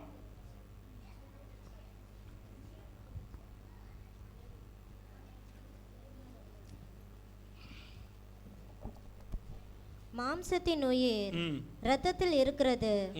நான் அதை உங்களுக்கு பலிபீடத்தின் மேல் உங்கள் ஆத்துமாக்களுக்காக பாவ நிவர்த்தி செய்யும்படிக்கு கட்டளையிட்டேன். ஆத்துமாவிற்காக பாவ நிவர்த்தி செய்கிறது ரத்தமே. ஆத்துமாவிற்காக பாவ நிவர்த்தி என்னதுதான் செய்யுமா? ரத்தம் தான் செய்யுமா? ஆத்துமாவிற்காக பாவ நிவர்த்தி செய்வது ரத்தமே. படிங்க படிங்க. அது நிமித்தம் உங்களில் ஒருவனும் இல்ல அந்த வசனத்தை ஆத்துமா அதுக்கு முந்தின பலிபீடத்திலே நீ இரத்தத்தை சிந்தினால் உன்னுடைய பாவத்துக்கு பரிகாரமாக்கப்படும். பலிபீடத்திலே உனக்கு திரும்ப அந்த வசனத்தை படிங்க முதல்ல இருந்து. மாம்சத்தின் உயிர் இரத்தத்தில் இருக்கிறது. நான் அதை உங்களுக்கு பலிபீடத்தின் மேல் உங்கள் ஆத்துமாக்களுக்காக பலிபீடத்திலே உங்கள் ஆத்துமாவுக்கு பாவ நிவிர்த்தி அடைய பலிபீடத்திலே நீ இரத்தத்தை சிந்தினால் உன் பாவத்துக்கு என்னது கிடைக்கும்? பாவ நிவிர்த்தி கிடைக்கும், பாவத்துக்கு பரிகாரம் கிடைக்கும். இப்பொழுது பாவம் செய்த ஆத்துமாவிற்கு தேவன் என்ன சொல்லுகிறார் சொல்லுங்க பார்க்கலாம். அவனை காப்பாற்ற தேவன் நியாயப்பிரமாணத்தை கொண்டு வந்து என்ன சொல்லுகிறார் சொல்லுங்க? ரத்தத்தை சிந்த வேண்டும். அல்லேலூயா சொல்லுங்க பார்க்கலாம். ரத்தத்தை சிந்தினால் அவனை என்ன செய்து விடால்? நியாயப்பிரமாண முறைப்படி ரத்தத்தை சிந்தினால் அவனை என்ன செய்து விடலாம்? நரகத்துக்கு போகாமல் காப்பாற்றி விடலாம். இப்பொழுது தேவன் அதற்காக என்ன செய்தார்? ஏதேன் தோட்டத்திலே ஆதாமிற்கு என்ன செய்தார்? ஒரு தோலுடையை உண்டாக்கி. வசனம் சொல்லுகிறது தோலுடையை உண்டாக்கி என்பது எப்படி என்றால் அதற்குள்ளாக ஒரு வரலாறே இருக்கிறது. ஒரு ஆடை கொண்டு வந்து ஆடை என்ன செய்கிறார்? முதல்ல பலி செலுத்தி ஆடை என்ன செய்கிறார்? முதல்ல பலி செலுத்தி அதன் ரத்தமெல்லாம் ஏதேன் தோட்டத்திலே ஆதாமுக்கு முன்பாக கீழே சிந்தப்பட்டு விடுகிறது. அதன் தோலை உரித்தெடுக்கும் பொழுது மீத ரத்தமும் அங்கே சிந்தப்பட்டு அவனுக்காய் அங்கே ஒரு பலி செலுத்தப்படுகிறது. அல்லேலூயா சொல்லுங்க பார்க்கலாம். அப்படியாய் ஒரு தோலுடையை உண்டாக்கி அந்த தோலுடைய அவனுக்கு கொடுக்கிறார். புரியுதுங்களா? எத்தனை பேருக்கு புரிஞ்சது? சத்தமா ஒரு அல்லேலூயா சொல்லுங்க. முதல் மனிதனாகிய ஆதாம் பாவம் செய்த போது அன்றைக்கே ரத்தம் சிந்தப்பட்டு விட்டது. அல்லேலூயா சொல்லுங்க.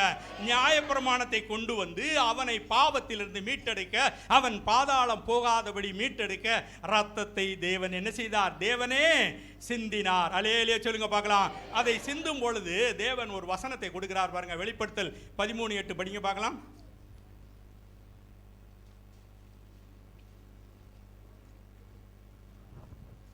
உலக தோற்றம் முதல் அடிக்கப்பட்ட ஆட்டுக்குட்டியுடைய உலக தோற்றம் முதல் அடிக்கப்பட்ட. இன்னொருத்தர் வந்து 1 பேதுரு 1:18 எடுத்து வச்சுக்கோங்க. இது இங்க முதலாவது வாசித்ததுல என்ன எழுதப்பட்டிருக்கிறது? உலக தோற்றம் முதல் அடிக்கப்பட்ட ஆட்டுக்குட்டி யாருங்க? சொல்லுங்க. அடிக்கப்பட்ட ஆட்டுக்குட்டி யாரு? சத்தமா சொல்லுங்க. அடிக்கப்பட்ட ஆட்டுக்குட்டி யாருங்க?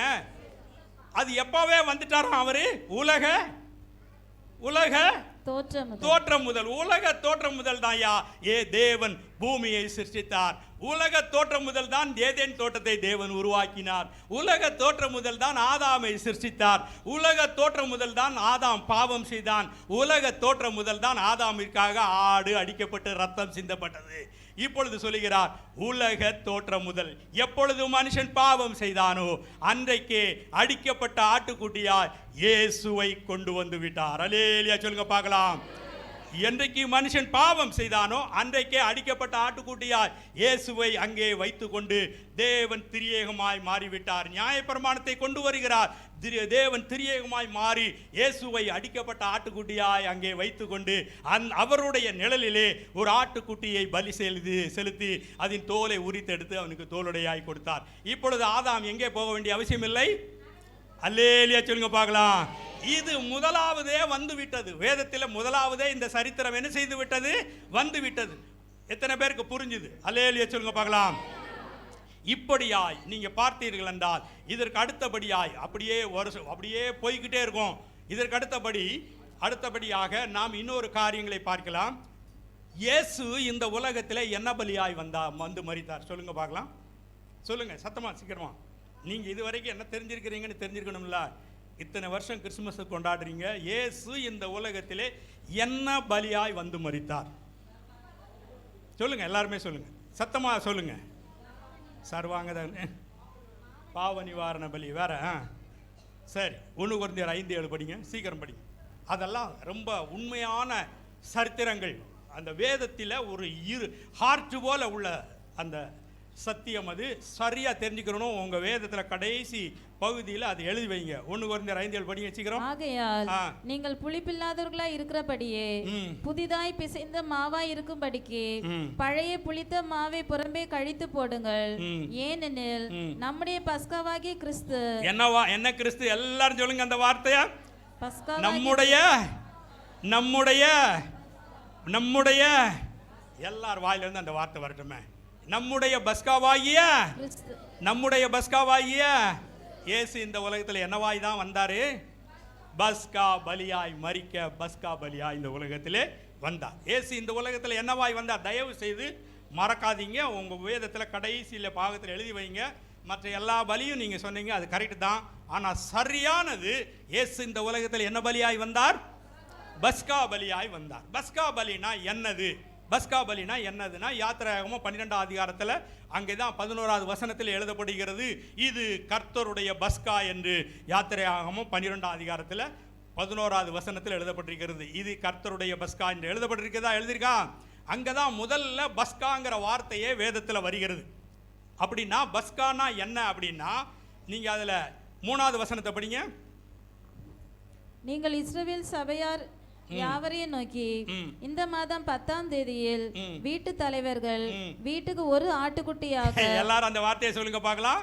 வீட்டுக்கு ஒரு ஆட்டுக்குட்டியா? ஐயா, ஏதேன் தோட்டத்திலே ஆதாம் பாவம் செய்த போது ஆட்டுக்குட்டியை அங்கே காண்பித்தார். அடுத்து இப்பொழுது 2வது ஒரு ஆட்டுக்குட்டியை வேதத்திலே நாம பார்க்கிறோம். அது என்னவா ஆக போகுது? பஸ்கா பண்டிகை என்று, பஸ்கா பலியாய் பலியாக போகிற ஆட்டுக்குட்டி. அது என்னவா? வீட்டுக்கு ஒரு. உங்களுக்கு தெரியும் எல்லாருக்குமே இந்த சம்பவம் எப்பொழுது நடந்தது என்றால், மோசே இஸ்ரவேல் ஜனங்களை எகிப்திலிருந்து விடுதலையாக்கி வெளியே கொண்டு வரும் பொழுது 9 வாதை முடிந்து விட்டது. 10வது வாதை என்ன வாதையா இருந்தது? தலைச்சங்காரம் வாதைக்கு தேவன் என்ன சொன்னார் என்றால், அவ்வளவு நாளும் அடிமைகளாய் போய் வேலை செய்து கொண்டிருந்தவங்களை எல்லாம் வீட்டுக்குள்ள வாடா, இஸ்ரவேல் எல்லாம் எங்க வந்துரு? வீட்டுக்குள்ள வந்துட்டு ஒரு என்ன செய்ய? ஆட்டுக்குட்டி, எல்லாவனும் ஒரு ஆட்டுக்குட்டி எடுத்துக்கோ. ஆட்டுக்குட்டி எடுத்து நீ என்ன செய்ய? வெளியில பலி செலுத்தி அதன் ரத்தத்தை எங்க பூசணும்னு சொன்னாரு? அல்லேலூயா சொல்லுங்க பார்க்கலாம். நிலைக்காலிலே அந்த ரத்தத்தை நீ பூசணும். நிலைக்காலிலே பூசினதினால் என்ன நடந்ததுங்க? என்ன நடந்தது? சங்கார தூதன் என்ன செய்யல? வீட்டுக்குள்ள வர முடியல. அல்லேலூயா சொல்லுங்க பார்க்கலாம். அப்போ பஸ்கா பலி என்றால் உங்களுக்கு அங்கே என்ன? பஸ்கா என்றால் என்ன அர்த்தம் என்றால், அதாவது 430 வருஷம் பாவத்தை அடிமைத்தனத்திலே விக்கிரகத்தை வணங்கி கொண்டிருந்த இஸ்ரவேலர்கள் பாவம் மன்னிக்கப்பட ஆட்டுக்குட்டியின் ரத்தம் எங்கே தெளிக்கப்பட்டது? எங்கே துவைக்கப்பட்டது? வீட்டின் நிலைக்காலிலே ஆடு ஒன்று பலி செலுத்தப்பட்டு அது வீட்டின் நிலைக்காலிலே பூசப்பட்டது. அதே அதிகாரத்தில் நீங்கள் 41, 51 வசனங்களில் படிச்சீங்கன்னா, அன்றைய தினமே இஸ்ரவேலர்கள், அன்றைய தினமே அதில் எழுதப்பட்டிருக்கிறது. என்றைய தினம்? ஆட்டுக்குட்டியின் ரத்தம் அதிலே அடிக்கப்பட்ட நாள் அன்று. அதாவது அன்றைய தினம்னா அடுத்த நாள் இல்லை. ஆடு அடிக்கப்படுவது 14வது வசனத்தில் 6வது வசனத்தில் சொல்லப்படுகிறது. சாயங்காலத்திலே அடிக்கப்படுகிறது. சாயங்காலத்திலே அடிக்கப்பட்ட ஆடு அதனுடைய ரத்தம் நிலைக்காலிலே பூசப்படுகிறது. பூசப்பட்ட பிற்பாடு சங்கார தூதன் வருகிறார். யார் வர்றா? சங்கார தூதன் வருகிறார். அங்கே நிலைக்காலிலே பூசப்பட்ட ரத்தத்தை பார்த்துவிட்டு சங்கார தூதன் என்ன செய்தாரா? கடந்து போனாராம். அல்லேலூயா சொல்லுங்க பார்க்கலாம். அந்த வீட்டுக்குள்ள என்ன வரல? மரணம் வரவில்லை. அல்லேலூயா சொல்லுங்க. ஐயா, ஆட்டுக்குட்டியின் எவன் ஒருவன் ஆட்டுக்குட்டியை பலி செலுத்தி அதன் ரத்தத்தை நிலைக்காலிலே பூசினானோ அந்த இஸ்ரவேலன் வீட்டுக்குள்ள என்ன வரல? சத்தமா எல்லாரும் சொல்லுங்க. மரணம் வரவில்லை. மரணத்துக்கு காக்கப்பட்டார்கள். 2வது அங்கே என்ன நடந்தது என்றால், பஸ்கா பலி என்றால் அன்றைய தினமே அவர்கள் விடுதலையாகி, பாவ அடிமைத்தனத்திலிருந்து விடுதலையாகி, 430 வருஷம் பாவ அடிமைத்தனத்தில் எகிப்துக்கு அடிமையாயிருந்த இஸ்ரவேல் ஜனங்கள் விடுதலையாகி பாலும் தேனும் ஓடுகிறதான கானானை நோக்கி பயணம் செய்தார்கள். அல்லேலூயா சொல்லுங்க பார்க்கலாம். 2 காரியங்கள் நடந்தது. ஒன்று, மரணத்துக்கு காக்கப்பட்டார்கள்.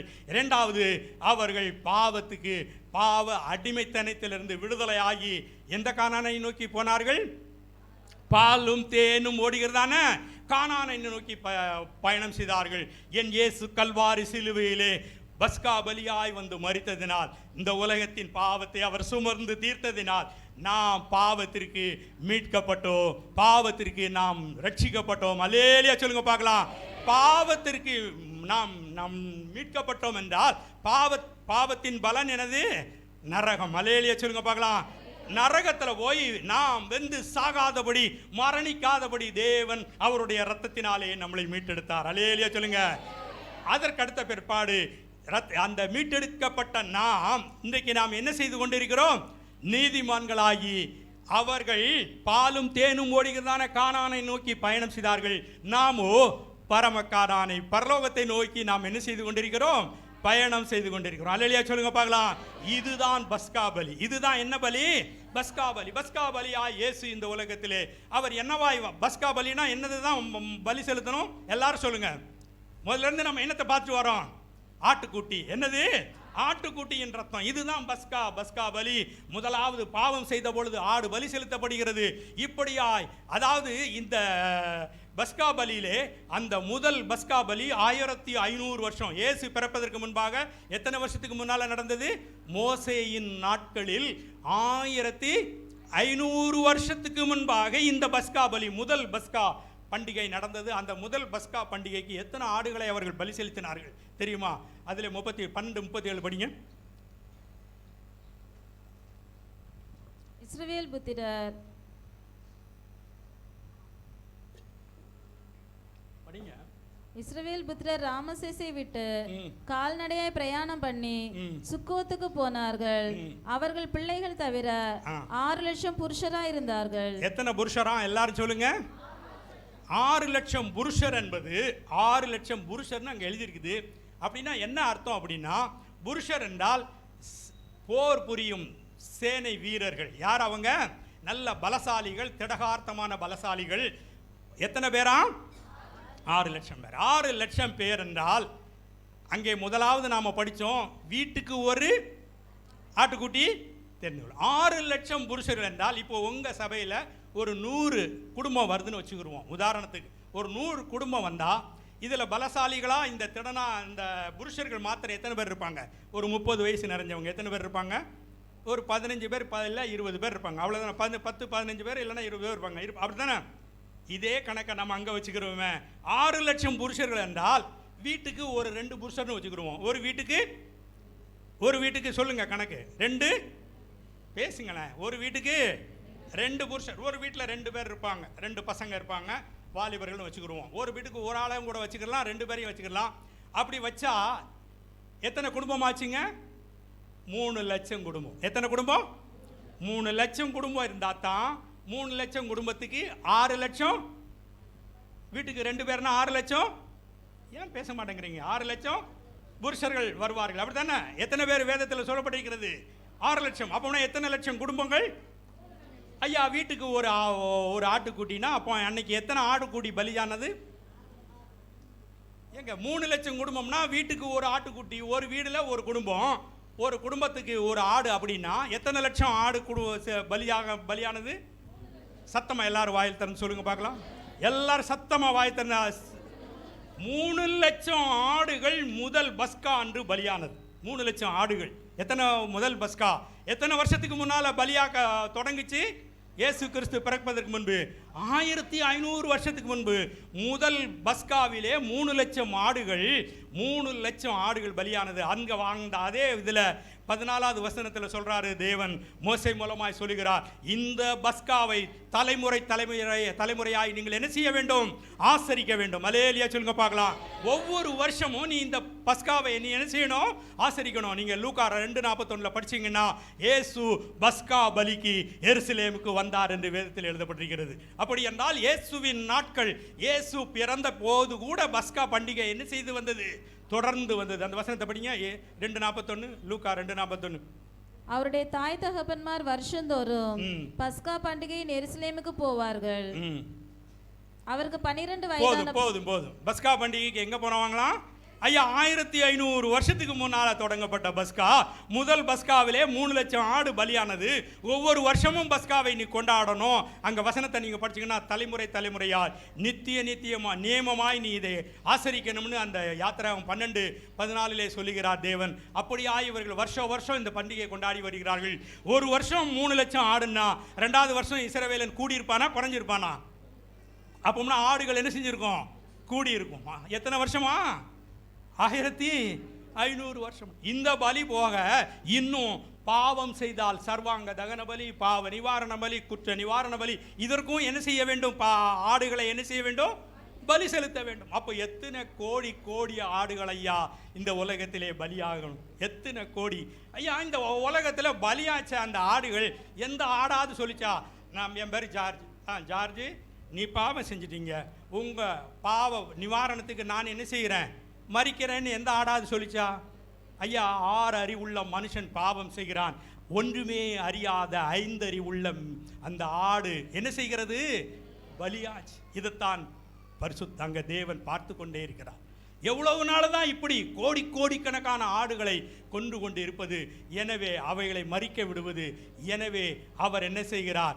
இந்த உலகத்திலே ஒரு பரிசுத்தமான ரத்தமுள்ள ஒரு மனுஷன் இந்த உலகத்திலே இல்லை. எல்லாரும் என்ன செய்தார்கள்? பாவம் செய்து தேவ மகிமை. என்னைக்கு ஆதாம் பாவம் செய்தானோ ஆதாமும் பாவி ஆயிட்டான், உலகமும் பாவமானது. எனவே பரிசுத்த ரத்தம் உள்ள உலகத்திலே ஒரு மனுஷனும் இல்லை. அப்படி ஒருத்தன் மறிக்கவும் வரமாட்டான். எனவே படைத்த தேவனே, சிருஷ்டிகர்த்தாவே இந்த உலகத்திலே என்ன செய்து வந்தார்? வந்து வார்த்தையாயிருந்தவர் ஒளியானார், ஒளியானவர் மாமிசமாய் இந்த உலகத்திலே இயேசுவாய் வந்து பிறந்தார். அல்லேலூயா சொல்லுங்க பார்க்கலாம். ஏன் இயேசு இந்த உலகத்திலே பிறக்க வேண்டும் என்பதற்குள்ள அடிப்படை ஆதாரங்களை நாம் பார்த்தோம். அல்லேலூயா சொல்லுங்க பார்க்கலாம். எத்தனை பேருக்கு புரிந்தது இது? சத்தம் அவர் அல்லேலூயா சொல்லுங்க பார்க்கலாம். இயேசு இந்த உலகத்திலே வந்து பிறக்கிறப்ப ஆடுகளை போல வந்து அவர் பிறக்கல. வேதத்திலே சொல்லப்படுகிறது அவர் ஆட்டுக்குட்டியாய் வந்தார் என்று. ஏசாயா 53:7 சொல்லப்படுகிறது அவர் அழிக்கப்பட கொண்டு போகப்படுகிற ஆட்டுக்குட்டி என்று ஏசாயா எழுதுகிறார். எப்போ? இயேசு பிறப்பதற்கு முன்பு 740 வருஷத்துக்கு முன்னாலே இயேசுவை ஆட்டுக்குட்டி என்று எழுதுகிறார் ஏசாயா தீர்க்கதரிசி. இன்னும் யோவான் ஸ்நானகன் இயேசுவுக்கு வழியை ஆயத்தம் பண்ண வந்தவர். அவர் இயேசுவை பார்த்து என்ன சொல்கிறார்? உலகத்தின் பாவத்தை சுமந்து தீர்க்கும். அல்லேலூயா சொல்லுங்க பார்க்கலாம். ஐயா, நம்முடைய தேவன் இந்த உலகத்துக்கு பஸ்கா ஆட்டுக்குட்டியாய் இந்த உலகத்துக்கு வந்தார். அவர் பெரிய ராஜாவாய் இந்த உலகத்துக்கு வரவில்லை. அவர் பெரிய லாடாய் இந்த உலகத்துக்கு வரவில்லை. மலை மேல உட்கார்ந்து கொண்டு நீ வந்து என்னை ஆராதி என்று சொல்லவில்லை, மொட்டையடி என்று சொல்லவில்லை. அல்லேலூயா சொல்லுங்க பார்க்கலாம். உன் பாவத்திற்கா என் பாவத்திற்கா இந்த உலகத்துக்கு ஆட்டுக்குட்டியாய் பலியாக மரிக்க இந்த உலகத்திலே வந்தார். அல்லேலூயா சொல்லுங்க பார்க்கலாம். சரி, அப்படியாய் மரிக்க அந்த இயேசு இந்த உலகத்தை வந்து மரிக்கிறார் என்றால், இப்பொழுது பாருங்க, ஒரு ஆடு பலி செலுத்தப்படும் பொழுது என்ன செய்யப்படுகிறது? அதனுடைய கழுத்து என்ன செய்யப்படுகிறது? வெட்டப்பட்டு அதனுடைய ஒரு நிமிஷம் இந்த ஹார்ட் ஓடிக்கிட்டே இருக்கும். அந்த ஹார்ட் ஓட எல்லா ரத்தமும் அந்த அறுபட்ட இடத்துல இருந்து வெளியே வந்துடும். ஃபுல்லா எல்லா ரத்தமும். உடனே அந்த ஆடினுடைய தோலை என்ன செஞ்சுறாங்க? உரித்து எடுக்கிறாங்க. உரித்து எடுக்கிறப்ப மீத ரத்தமும் என்ன செஞ்சிடும்? வெளியே வந்துடும். இன்னும் சரீரத்தில் உள்ள பாகமெல்லாம் கிளீன் பண்ணுறப்ப மீத ரத்தமும் ஒரு 10 நிமிஷத்தில், ஒரு ஆடு பலியாக்கப்பட்ட 10 நிமிஷத்தில் அதனுடைய ரத்தமெல்லாம் உயிரோடு என்ன செய்யப்பட்டு விடுகிறது? பூமியிலே சிந்தப்பட்டு விடுகிறது. இப்படியாய் நம் பஸ்கா பலியாய் வந்த இயேசுவும் இந்த உலகத்தில் என்ன செய்யப்பட வேண்டும்? ரத்தம் சிந்தப்பட வேண்டும். எனவேதான் காலம் நிறைவேறின போது என்று எழுதப்பட்டிருக்கிறது. காலம் நிறைவேறின போது என்றால் என்ன காலம் நிறைவேற வேண்டி இருந்தது என்றால், இயேசு இந்த உலகத்திலே வந்து கடைசி சொட்டு ரத்தம் வரை என்ன செய்ய வேண்டும்? அவர் சிந்த வேண்டும். சிந்த வேண்டும் என்றால் அதற்கு ஒரு மரணம் தேவை. இந்த உலகத்திலே முதலாவது எகிப்திய பேரரசு இருக்கிறது. வேதத்தின்படி பார்த்தால் முதலாவது என்ன பேரரசு? எகிப்திய பேரரசு. இரண்டாவது பார்த்தீர்கள் என்றால் பாபிலோனிய பேரரசு, அதற்கடுத்து அசீரியா பேரரசு, அதற்கடுத்து மேதிய பெர்சிய பேரரசு, அதற்கடுத்தபடி ஆகும் பாபிலோனிய பேரரசு, அசீரியா பேரரசு வருகிறது. கடைசியாக அதற்கடுத்தபடி கிரேக்க பேரரசு வருகிறது. கிரேக்க பேரரசு. அதற்கடுத்தபடியாக இயேசுவின் காலத்திலே என்ன பேரரசு இருந்தது? ரோம பேரரசு. ரோம பேரரசு. இந்த பழைய பேரரசு எந்த பேரரசிலையும் மரண தண்டனை, சிலுவை மரண தண்டனை இல்லவே இல்லை. எல்லாம் கில்லட்டின்ல வெட்டினா, அப்படியே வாழை வச்சு வெட்டினாங்க, தூக்கில் போட்டாங்க. இதுதான் மரண தண்டனையா இருந்தது. மரண தண்டனை. அப்படி ஒரு மரண தண்டனையிலே இயேசு மரிப்பார் என்றால் பஸ்கா பலியா எல்லா ரத்தமும் என்ன செய்யாது? வெளியில சிந்தப்படாது. அல்லேலூயா சொல்லுங்க பார்க்கலாம். எனவே தேவன் வெயிட் பண்றாரு. எதுக்கு? சிலுவை மரண தண்டனை. சிலுவை மரண தண்டனை வந்தபோது சிலுவை மரண தண்டனையிலே அவர் அடிக்கப்பட்டு, வாதிக்கப்பட்டு, நொறுக்கப்பட்டு இந்த சரீரத்தில் உள்ள எல்லா ரத்தமும் என்ன செய்யப்படுகிறது? பூமியிலே சிந்தப்பட்டதா ஒரு பஸ்கா பலியாய் சிந்த வேண்டிய நிலைமை. அப்படியாய் அந்த ரோம பேரரசின் நாட்களிலே அந்த சிலுவை தண்டனை இருக்கும் பொழுது இயேசு இந்த உலகத்திலே வந்து பிறந்தார். அல்லேலூயா சொல்லுங்க பார்க்கலாம். மல்கியா வரை தீர்க்க தரிசனம் முடிந்து விட்டது. தீர்க்கதரிசிகளின் காலம் முடிந்து விட்டது. 400 வருஷம் அமைதியா இருக்கிறது. அதுக்கு பேர் அமைதலான காலம் என்று சொல்லுகிறார்கள். அந்த அமைதலான காலம் முடிந்த பிற்பாடு புதிய ஏற்பாடு தொடங்குகிறது. புதிய ஏற்பாட்டின் நாட்களிலே இயேசு கிறிஸ்து ரோம பேரரசின் காலத்திலே அந்த தண்டனை. ரோம பேரரசு என்றால் இஸ்ரவேலர்கள் அவர்களுக்கு அடிமைகளாய் இருந்தார்கள். அடிமைகளாய் இஸ்ரவேலர்கள் இருக்கும் பொழுது ரோம பேரரசு எவ்வளவு கொடூரமானது, உலகத்திலே மோசமான தண்டனையை வழங்கினவர்கள் ரோம பேரரசில் உள்ளவர்கள். அவர்கள் அந்த சிலுவை மரணம், கடைசி சொட்டு ரத்தம் வர சிந்தும் வரைக்கும் அவனை சிலுவையில் தொங்க போட்டு அவன் அதுக்கப்புறம் தான் எடுத்து அடக்கம் பண்ணுவாங்க. அப்படியாய் இயேசு இந்த உலகத்திலே காலம் நிறைவேறின போது, ரோம பேரரசிலே சிலுவை மரண தண்டனை வந்த போது இந்த உலகத்திலே வந்து பிறந்தார். அல்லேலூயா சொல்லுங்க பார்க்கலாம். அதற்கு அடுத்தபடியாய் இன்னும் 2 காரியங்கள் காலம் நிறைவேறின போது என்று பார்த்தால், இயேசு இந்த உலகத்திலே வரும்பொழுது இந்த உலகத்திலே அவருடைய சுவிசேஷம், அதாவது பழைய ஏற்பாடு முழுவதும் இஸ்ரவேலர்களுக்கு மாத்திரம்தான் தேவனாய் இருந்தார். எனவே அவர்களுடைய இஸ்ரவேலர்களுடைய தாய்மொழி என்னது? எபிரேய பாஷை. எனவே எபிரேய பாஷை மாத்திரம் பழைய ஏற்பாடு முழுவதும் எபிரேய பாஷையில் எழுதப்பட்டது. அதற்கு மேல் அவர்களுக்கு தேவையில்லாமல் இருந்தது. இயேசு வரும்போது எங்க வராராம்? உலகத்தின் பாவத்தை சுமந்து தீர்க்கும் தேவாட்டுக்குட்டியாய் உலக இரட்சகராய் அவர் வர இருப்பதால் அவருடைய அந்த சுவிசேஷம் உலகமெங்கும் என்ன செய்யணும்? போக வேண்டும். உலகமெங்கும் போக வேண்டும் என்றால் எபிரேய பாஷை மாத்திரம் தெரிஞ்சா போதுமா? அப்போ அங்கே வந்து உலக ஒரு பாஷை வர வேண்டும். இன்னைக்கு நமக்கு உலக பாஷை என்னதுங்க? இன்னைக்கு உலக பாஷை என்னன்னு தெரியாதா? சத்தமா சொல்லுங்களேன், எல்லாரும் வாயத்தரன்னு சொல்லுங்க. இங்கிலீஷ் இன்னைக்கு உலக பாஷை. உலகத்தில் எங்க போனாலும் என்ன செஞ்சிடலாம்? பிழைச்சிக்கிறலாம். இங்கிலீஷ் உலக பாஷை. 1800 இந்த உலக பாஷையா இங்கிலீஷ் வந்தது. 1800க்கு முன்னால லத்தீன் பாஷை இருந்தது உலக பாஷையா. இயேசுவின் நாட்களிலே கிரேக்க பாஷை இருந்தது. ஏனென்றால் இயேசுவின் நாட்களிலே ரோம பேரரசு இருந்தாலும் ரோம பேரரசுக்கு முன்பு வந்த கிரேக்க பேரரசு என்ன செய்திருந்தால் உலகம் முழுவதும் என்ன பாஷையை கொண்டு வந்தது? கிரேக்க பாஷையை கொண்டு வந்தது. அப்பொழுது கிரேக்க பாஷை தெரிந்தால் உலகம் முழுவதும் என்ன செய்யலாம்? போகலாம். இன்றைக்கு எப்படி இங்கிலீஷ் தெரிஞ்சா உலகம் முழுக்கும் போய் பிழைக்கலாமோ, அதே போல இயேசுவின் நாட்களிலே 2000 வருஷங்களுக்கு முன்பாக என்ன பாஷை தெரிஞ்சா உலகம் முழுக்க போகலாம்? கிரேக்க பாஷை. வேதாகமும் இயேசுவினுடைய சரித்திரத்தை வேதாகத்தில் என்ன பாஷையில் எழுதினாங்க? புதிய ஏற்பாடு என்ன பாஷையில் எழுதப்பட்டதுங்க? கிரேக்க பாஷையில். அதனால தான் எழுதப்பட்டது. அல்லேலூயா சொல்லுங்க பார்க்கலாம். அப்படியாய் கிரேக்க பாஷை உலகத்திலே வந்து விட்டது. உலகம் முழுக்கும் இயேசுவின் சீடர்கள் இப்பொழுது போய் என்ன செய்யலாம்? இயேசுவின் சுவிசேஷத்தை பிரசங்கிக்கலாம். அல்லேலூயா சொல்லுங்க பார்க்கலாம். பரிசுத்த ஆவி உங்களிடத்தில் வரும்பொழுது நீங்கள் பலனடைந்து பூமியின் கடைசி வரியந்தம் நீங்கள் எனக்கு போய் என்ன செய்யணும்? சாட்சிகளாக இருக்கணும். எபிரேய பாஷை மாத்திரம் தெரிஞ்சிச்சுன்னா அவங்களால போய் சாட்சியாக இருக்க முடியாது. எனவே பூமியின் முழுவதும் ஒரு பாஷை அன்றைக்கு பேசும் பாஷையை வர வேண்டியிருந்தது காலம் நிறைவேற. அதுக்கு அடுத்தது என்னதுன்னா, அதாவது அன்றைக்கு வந்து ரோம பேரரசு எங்கெல்லாம் ஆட்சி செய்தார்களோ அவர்கள் ரோடு போட்டார்கள். ரோமுக்கு எங்கே போடுவாங்க? இப்போ இந்தியாவிலேருந்து ரோமுக்கு ரோடு போடுவாங்க, இஸ்ரேலிருந்து ரோமுக்கு ரோடு போடுவாங்க. ரோடை போட்டு அழகுபடுத்தி வச்சானுங்க. யாரு? ரோம பேரரசு. ரோடு தேவையா இருந்தது. இஸ்ரவேல் இயேசு வந்து பிறக்கும் பொழுது உலக இரட்சகராய் அவருடைய சீசர்கள் போய் உலகமெங்கும் போய் பிரசங்கம் பண்ண அவர்களுக்கு என்ன தேவையா இருந்தது? ரோடு தேவையா இருந்தது. இப்பொழுது சொல்லுங்க பார்க்கலாம். காலம் நிறைவேறின போது என்பது 3 காரியங்கள். ஒன்று என்னது? இயேசுவுக்கு சிலுவை மரண தண்டனை. இரண்டாவது என்னது? மொழி. உலகம் முழுவதும் மொழி தேவையா இருந்தது. மூன்றாவது என்னது? உலகம் முழுவதும் செல்வதற்கு ரோடு தேவை. இதெல்லாம் நிறைவேறின பிற்பாடு இயேசு இந்த உலகத்தில் என்ன செய்தார்? ஸ்திரீயின் மகனாய் வந்து பிறந்தார். அல்லேலூயா சொல்லுங்க பார்க்கலாம்.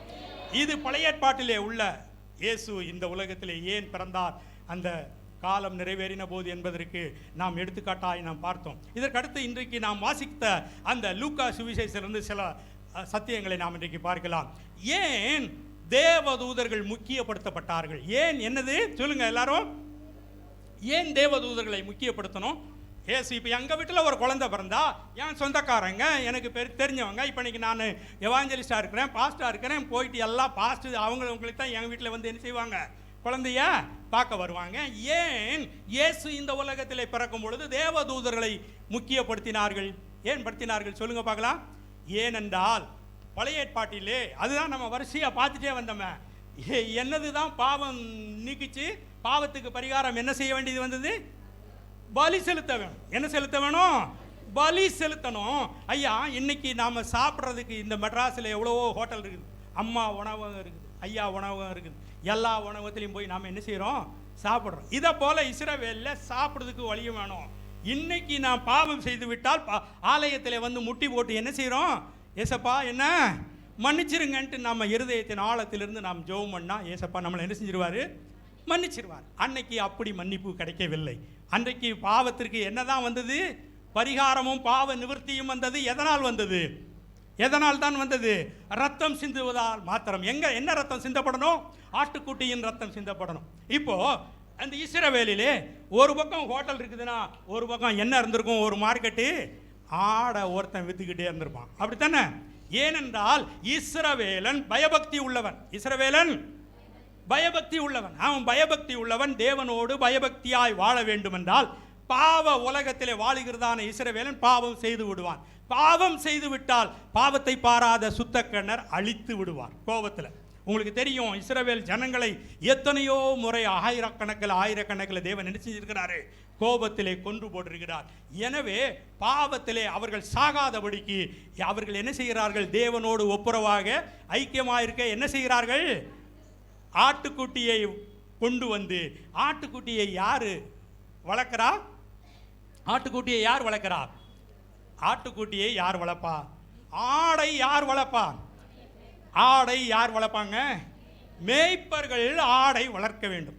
சரி, இப்போ இந்த நம்ம வீட்டிலலாம் எல்லாரும் 2 ஆடு 2 மாடுன்னு வளர்க்குறமே, அப்படி இஸ்ரவேல் வீட்லேயும் வளர்த்துக்கிற வேண்டியதானே அப்படின்னா நியாயப்பிரமாணம் அதை என்ன செய்யாது? அனுமதிக்காது. நியாயப்பிரமாணப்படி ஒரு மனுஷன் சுத்தமாக இருந்தால்தான் தேவாலயம் போக வேண்டும். ஒரு ஆடை வளர்க்கிறவன் அதனால் அசுத்தி தீட்டாவான்.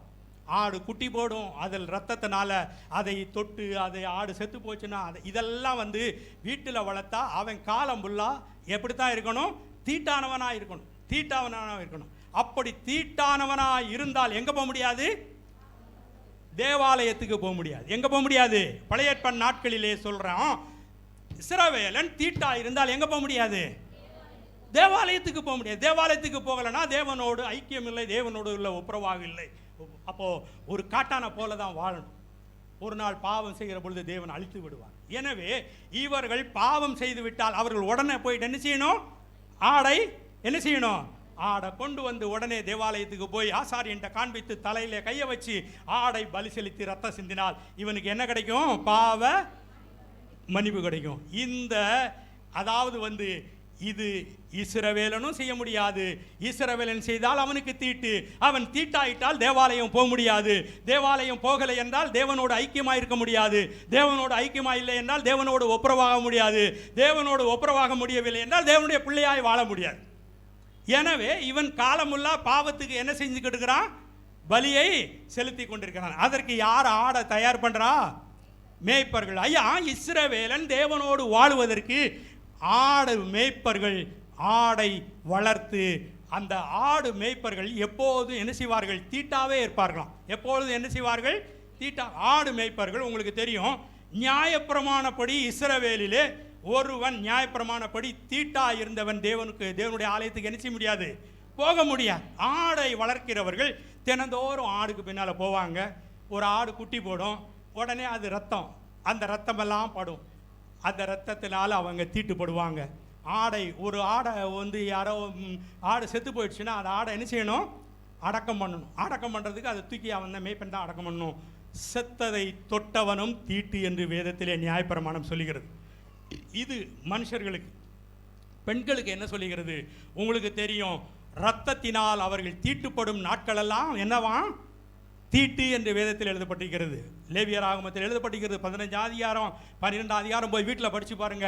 இரத்தத்தினால் சூதக ஸ்திரீ 7 நாள் தீட்டு, பிள்ளை பெற்ற பெண் 60 நாள் தீட்டு. தீட்டு தீட்டு தீட்டு என்று தீட்டான நாட்களிலே, அதில் இன்னும் சொல்லப்போனா இந்த பெண்கள் தீட்டாகிற நாட்களிலே தீட்டான இடத்துல படுத்தாலும் தீட்டான், தீட்டான இடத்துல தங்கினாலும் தீட்டான், தீட்டானவளை தொட்டவனும் தீட்டான். அப்படி எல்லாமே தீட்டாகிவிட்டால் தேவனுடைய ஆலயத்தில் போய் தேவனை என்ன செய்ய முடியாது. அப்போ இந்த பெண்களை என்ன செய்வார்கள்? இவர்கள் அதாவது மேய்ப்பர்கள் எங்கே தங்கியிருப்பார்கள் என்றால், ஒரு வில்லேஜ் இருக்குன்னு வச்சுக்கோங்க. இந்த இடம் பேர் கொடுங்கையூரா? கொடுங்கையூர்லேருந்து ஒரு 3 கிலோமீட்டரில் ஒரு வில்லேஜ் இருக்குன்னு வச்சுக்கோங்க. ஒரு எவ்வளோ தூரத்தில்? ஒரு 1 கிலோமீட்டர் தூரத்தில் அதாவது கூப்பிடு பார்க்குற இடம் மாதிரி கூப்பிடு தூரத்தில் ஒரு குடில்கள், அந்த கூடாரங்கள் அமைத்து தான் மேய்ப்பர்கள் என்ன செய்வார்கள்? தங்குவார்கள். அவர்கள் கூடாரத்திலே அந்த ஆடுகளை வளர்க்கிறதான ஒரு இடம் இருக்கும். ஆடு குட்டி போட்டால் அதுக்கு ஒரு இடம் இருக்கும். ஒரு சுண்டாமுக்கல்னால கோபுரத்தை கட்டி அங்கே அடியில் ஒரு குழியெல்லாம் தோண்டி வச்சுருப்பாங்க. ஏன்னா அதில் ஆடு குட்டியை கொண்டாந்து அதில் போட்டால் அது நல்ல வெப்பமாக வெதுவெதுப்பாக இருக்கும், அதுக்கு நல்ல சுகமாக இருக்கும். இப்படியாக அவர்கள் வளர்ப்பார்கள். இப்பொழுது பெண்கள் தீட்டு காலம் வரும்பொழுது அவர்கள் வீட்டிலே மேலறை என்று ஒன்று இருக்கும். அந்த மேலறை இல்லாதவர்கள் எங்கே போகணும்? இவர்கள் எங்கேருந்து வந்திருக்கிறாங்க? யோசேப்பு மரியாளும் நாசரேத்திலிருந்து வந்தவர்கள். இவர்கள் வீட்டிலே அவர்கள் தங்கி இருக்கிறதுக்கு அவங்க சரியான வீடு இல்லை, அவர்கள் வீட்டிலே மேலறை இல்லை. எனவே தீட்டானவர்களை எங்கே அனுப்பணும்? மேய்ப்பர்களிடத்தில் தங்குகிற இடத்தில் அனுப்பணும். அங்கே மேய்ப்பர்களுடைய பெண்கள் இவர்களுடைய தீட்டு நாட்களிலே அவர்களை நல்லா பாதுகாத்து தீட்டு முடிந்தவுடன் எங்கே அனுப்புவார்கள்? வீட்டுக்கு அனுப்புவார்கள். ஏனென்றால் இந்த இஸ்ரவேலன் வீட்டிலே தீட்டானவள் இருந்தால் இவன் தேவனோடு என்ன செய்ய முடியாது? ஐக்கியமாக இருக்க முடியாது. எனவே தீட்டானவள் எங்கே போயிடணும்? மேய்ப்பர்களிடத்தில் போய் தங்கி இருக்கணும். அந்த பெண்கள் அவர்களை பராமரித்துக் கொள்வார்கள். இப்பொழுது இந்த இதில் நாம் இன்னொரு காரியம் படிக்கணும். பஸ்கா பலிக்கு அந்த யாத்திரை 12:5 ஒன்று வசனம் படிங்க.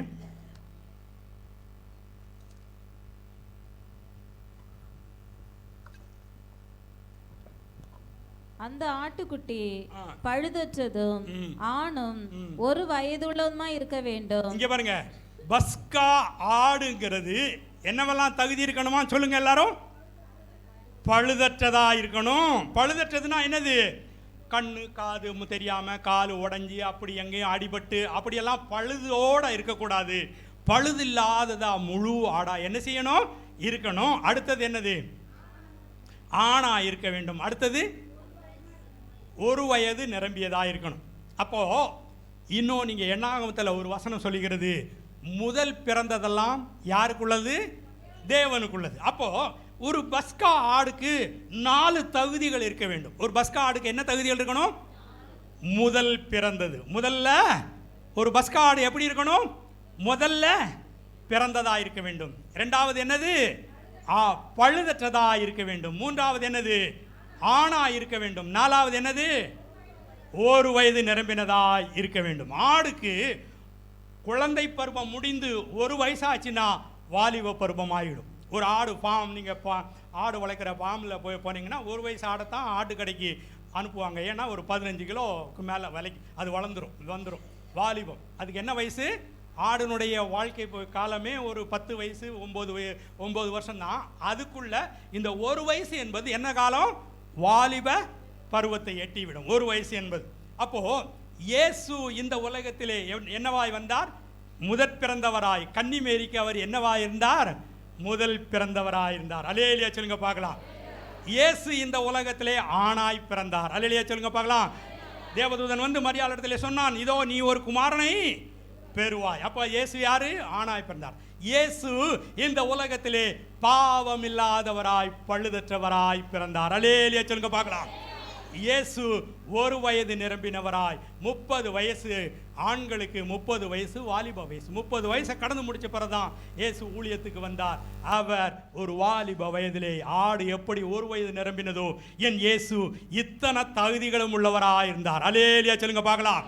பஸ்கா ஆடு என்னென்ன தகுதி? சீக்கிரம் கடகடன்னு சொல்லுங்க பார்க்கலாம். முதல் பிறந்ததா இருக்க வேண்டும், பழுதற்றதா இருக்க வேண்டும், ஆணா இருக்க வேண்டும், ஒரு வயது நிரம்பினதா இருக்கணும். ஐயா, இந்த ஒரு ஆடு குட்டி முதல் பிறந்ததுன்னு யாருக்கு தெரியும்? அல்ல சொல்லுங்க பார்க்கலாம். ஆணா இருக்குதுன்னு யாருக்கு தான் தெரியும்? ஐயா, அது பழுதற்றது ஒரு அடியும் படலைன்னு யாருக்கு தான் தெரியும்? மேய்ப்பர்கள். இப்போ பாருங்க, அப்படியாய் முதல்ல ஒரு கண் ஒரு ஆடு குட்டி பறக்குதுன்னு வச்சுக்கிறோமே. நல்லா முதல்ல ஒரு தாய் ஆடுக்கு முதல்ல ஒரு ஆட்டுக்குட்டி பிறக்குது. அது ஆணாய் பிறக்குது.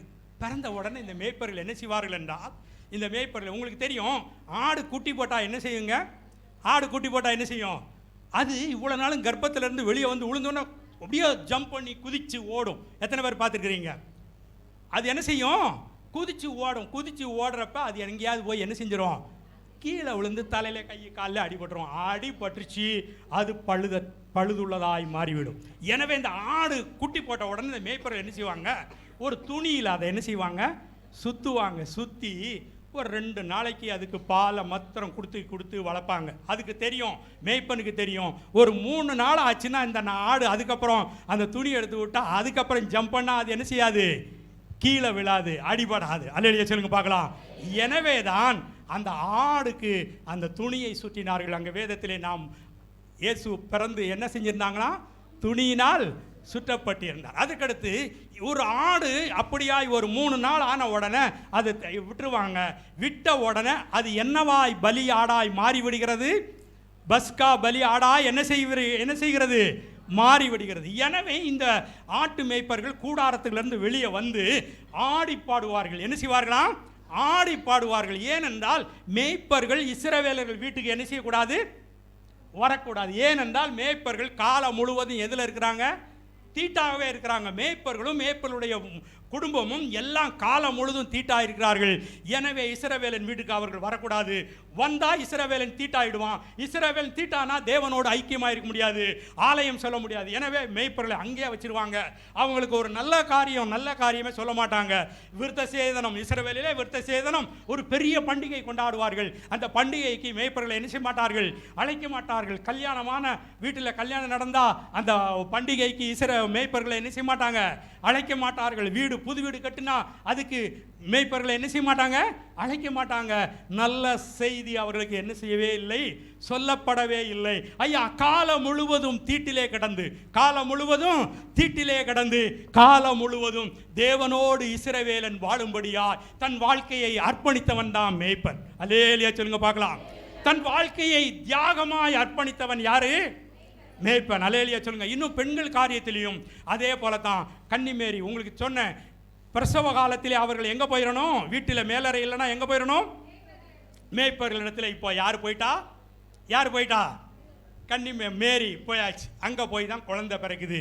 குழந்தை அந்த மேய்ப்பர்களோடு, ஏன்னா ரத்தத்தால் தீட்டுப்படக்கூடாது. குடும்பத்தில் உள்ளவங்க தீட்டுப்பட்டால் அவர்கள் தேவனோடு ஐக்கியமாக இருக்க முடியாது. எனவே மேய்ப்பரிடத்தில் போய் அங்கே குழந்தை பிறக்கிறாள். அங்கே என்னதான் இருக்குது, ஆடுகளுக்கு மாடுகளுக்கு போடும் அந்த புல்லணை தான் இருக்குது. அங்கே தான் முன்னணை தான் இருக்குது. முன்னணையில் தான் மரியாள் என்ன செய்தாள், குழந்தையை பெற்றெடுத்தாள். அல்லேலூயா சொல்லுங்க பார்க்கலாம். அந்த லூக்காவில் அதெல்லாம் சொல்லப்பட்டிருக்கிறது. இவைகள் எல்லாம் அதற்கடுத்து நான் சொன்ன இந்த உலகத்திலே இஸ்ரவேலன் தேவனோடு வாழுவதற்கு தியாகிகளாய் தங்கள் வாழ்க்கையை அர்ப்பணித்தவர்கள் யாரு, ஐயா, இஸ்ரவேலன் என்பவன் இஸ்ரவேல் நாட்டிலே ஒரு விஐபியா இருந்தான். அவன் அந்த விஐபி இல்லைனா இஸ்ரவேலன் தேவனோடு என்ன செய்ய முடியாது, ஐக்கியமா இருக்க முடியாது, ஆலயத்துக்கு போக முடியாது. அப்புறம் இயேசுவின் பிறப்பிலும் இந்த மேய்ப்பர்கள் யாரா இருந்தார்கள், விஐபிகளா இருந்தார்கள். அல்லேலூயா சொல்லுங்க பார்க்கலாம். ஏனென்றால் அந்த 4 தகுதிகள், இந்த 4 தகுதிகள் யாருக்கு தான் தெரியும், மேய்ப்பர்களுக்கு மாத்திரம்தான் தெரியும். எனவே தூதர்கள் சொல்லுகிறார்கள், உங்களுக்காக பிள்ளை பிறந்திருக்கிறது, நீங்கள் போய் பார்த்த உடனே இவங்க என்ன செய்யணும், தகுதி சான்றிதழ் கொடுக்க வேண்டும். அல்லேலூயா சொல்லுங்க பார்க்கலாம். அல்லேலூயா சொல்லுங்க. எத்தனை பேருக்கு புரிந்தது அந்த பாகம், லூக்காவிலே பாகம் எத்தனை பேருக்கு புரிந்தது, சத்தமா ஒரு அல்லேலூயா சொல்லுங்க. எனவேதான் தியாகிகளான தங்கள் வாழ்க்கையை அர்ப்பணித்தவர்களான அந்த மேய்ப்பர்களுக்கு தேவதூதன் வந்து உங்களுக்கு நற்செய்தி என்று சொன்னார். அல்லேலூயா சொல்லுங்க பார்க்கலாம். நீங்கள் உங்களுக்காக குழந்தை பிறந்திருக்கிறது. அது என்ன குழந்தை, பஸ்கா பலியாய் தேவாட்டுக்குட்டியாய் இந்த உலகத்திலே வந்து பிறந்திருக்கிறது. நீங்கள் போய் பார்த்து நீங்கள் தான் என்ன செய்யணும், தகுதி சான்றிதழ் கொடுக்க வேண்டும். எனவே தான் மேய்ப்பன் வந்து தூதர்களுக்கு நற்செய்தியை சொல்கிறார். அல்லேலூயா சொல்லுங்க பார்க்கலாம். நான் சொன்னேன், ஒரு பஸ்கா பலி தயாராகிவிட்டால் மேய்ப்பர்கள் என்ன செய்வார்கள், அவர்கள் வீட்டை சுற்றி என்ன செய்வார்கள், ஆடி பாடுவார்கள் என்று சொன்னேன். அதே போலதான் லூக்கா 20 இந்த மேய்ப்பர்கள் என்ன செய்தார்கள், இயேசுவை வந்து பார்த்துவிட்டு இது தகுதியான பஸ்கா பலி என்று அவர்கள் மேய்ப்பர்கள் என்ன செய்தார்களாம். பாடுங்க, அந்த வசனத்தை படிங்க. மேய்ப்பர்களும் தங்களுக்கு சொல்லப்பட்டதின்படியே கேட்டு கண்ட எல்லாவற்றிற்காகவும் என்னதை கண்டாங்க அவங்க, பஸ்கா ஆடு பிறந்திருக்குது ஐயா, அது தகுதி ஆயிருக்கிறது. கன்னிமேரிக்கு முதற் பிறந்திருக்கிறது, ஆணாய் பிறந்திருக்கிறது, பழுதற்றதாய் பிறந்திருக்கிறது. 1 வயசு நிரம்பினதாய் வாலிப வயசை முடிந்து இருக்கிறது என்று 4 தகுதிகளும் அது இருக்கிறது என்று கண்டு இவர்கள் என்ன செய்தார்கள்?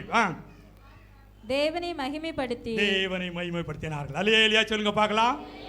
ஐயா, மேய்ப்பன் இஸ்ரவேலனால் புறக்கணிக்கப்பட்டவன். யார் அவன்?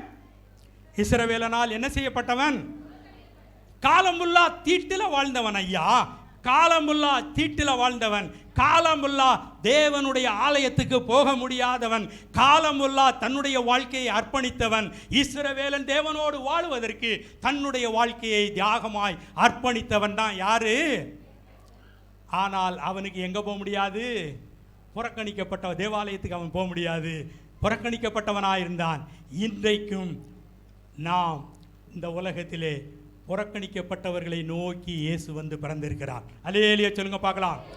உங்களுக்கு தெரியும், ஆலயத்திலே நிறைய பேர் பணக்காரர்களாக இருப்பாங்க, நிறைய பேர் பாவப்பட்டவங்களாக இருப்பாங்க, நிறைய பேர் படித்தவங்களாக இருப்பாங்க, இந்த படிக்காதவங்க இருப்பாங்க, நிறைய பேர் அழகாக இருப்பாங்க, அழகில்லாதவங்களாக இருப்பாங்க. இதெல்லாம் அப்படிப்பட்ட அந்த 2ஆம் தரத்து உள்ளவங்களை பார்த்து பெரியவங்க என்ன செய்ய மாட்டாங்க? மதிக்க மாட்டாங்க, சேர மாட்டாங்க. நிறைய பேர் இருக்கும் இந்த சமுதாயத்தில் கூட அப்படி நிறைய பேர் பண்ணுவாங்க. கீழ் ஜாதி என்று மேல் ஜாதி என்று புறக்கணிக்கப்பட்டவர்களாய் வாழுகிறதான நமக்கு எத்தனை பேர் நான் இந்த உலகத்தில் புறக்கணிக்கப்பட்டிருக்கிறேன் அப்படின்னு சொல்கிறவங்க பார்க்கலாம். நானும் புறக்கணிக்கப்பட்டிருக்கிறேன் ஐயா. என்னையும் என்ன செய்ய இந்த உலகம் என்ன செய்தது? புறக்கணித்தது. புறக்கணிக்கப்பட்டவர்கள் கையை வைத்து அல்லேலூயா சொல்லுங்க பார்க்கலாம். ஐயா, உங்களை தேடி இயேசு என்று வந்து பிறந்திருக்கிறார். புறக்கணிக்கப்பட்டவர்களுக்கு நீங்கள் தான் இயேசுவுக்கு விஐபிகள். அல்லேலூயா சொல்லுங்க பார்க்கலாம். அன்று புறக்கணிக்கப்பட்ட மேய்ப்பர்கள், அன்று அவர்கள் என்னவா இருந்தார்கள்? மேய்ப்பர்களுக்கு விஐபிகளாக இருந்தார்கள். இன்றைக்கு இயேசு நமக்காய் வந்து பிறந்திருக்கிறார். அவருக்கு நாம் தான் முதல் விஐபி. அல்லேலூயா சொல்லுங்க பார்க்கலாம். புறக்கணிக்கப்பட்ட, நொந்து வெந்து செத்து போன உன்னை தேடி இயேசு வந்து பிறந்திருக்கிறார். அல்லேலூயா சொல்லுங்க பார்க்கலாம். எத்தனை பேருக்கு இந்த சரித்திரம் நல்லா புரிஞ்சது? ஒரு ஆழமான சரித்திரத்தை நாங்கள் கேட்டோம் அப்படின்னு சொல்றவங்க சத்தமா உங்களை கையை வைத்து அல்லேலூயா சொல்லுங்க.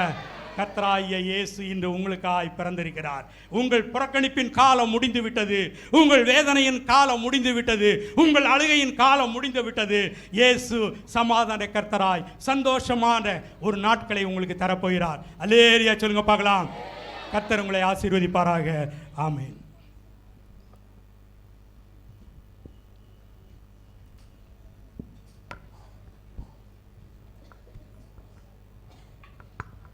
Price the lord. எல்லாரும் முழங்கால் படிடுவோம். கேட்ட வசனங்களை நினைகூர்ந்து எல்லாரும் ஜெபிப்போம். ஹல்லேலூயா, ஹல்லேலூயா. இரத்தம் சிந்துதல் இல்லாமல் பாவ மன்னிப்பு இல்லை என்று சொல்லி இருந்ததான சூழ்நிலையில் ஹல்லேலூயா, இயேசு தூய பலியாக அவர் தம்மை தாமே ஒப்பு கொடுத்து, எப்படி ஒரு ஆடு அடிக்கப்படும் போது ஒரு மனிதனுக்கு ஒரு நம்பிக்கை ஹல்லேலூயா இருந்தது. ஸ்தோத்திர. இனிமே ஆடெல்லாம் பலியிட தேவையில்லை.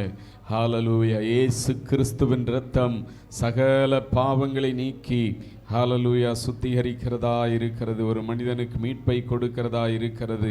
எந்த ஒரு மனிதனையும் பாவத்திலிருந்து விடுதலையாக்குகிறவராய் ஆண்டவராய் இயேசு கிறிஸ்து வந்தார். ஹல்லேலூயா. ஒரே மனுஷனாகிய ஆதாமினாலே பாவம் வந்தது.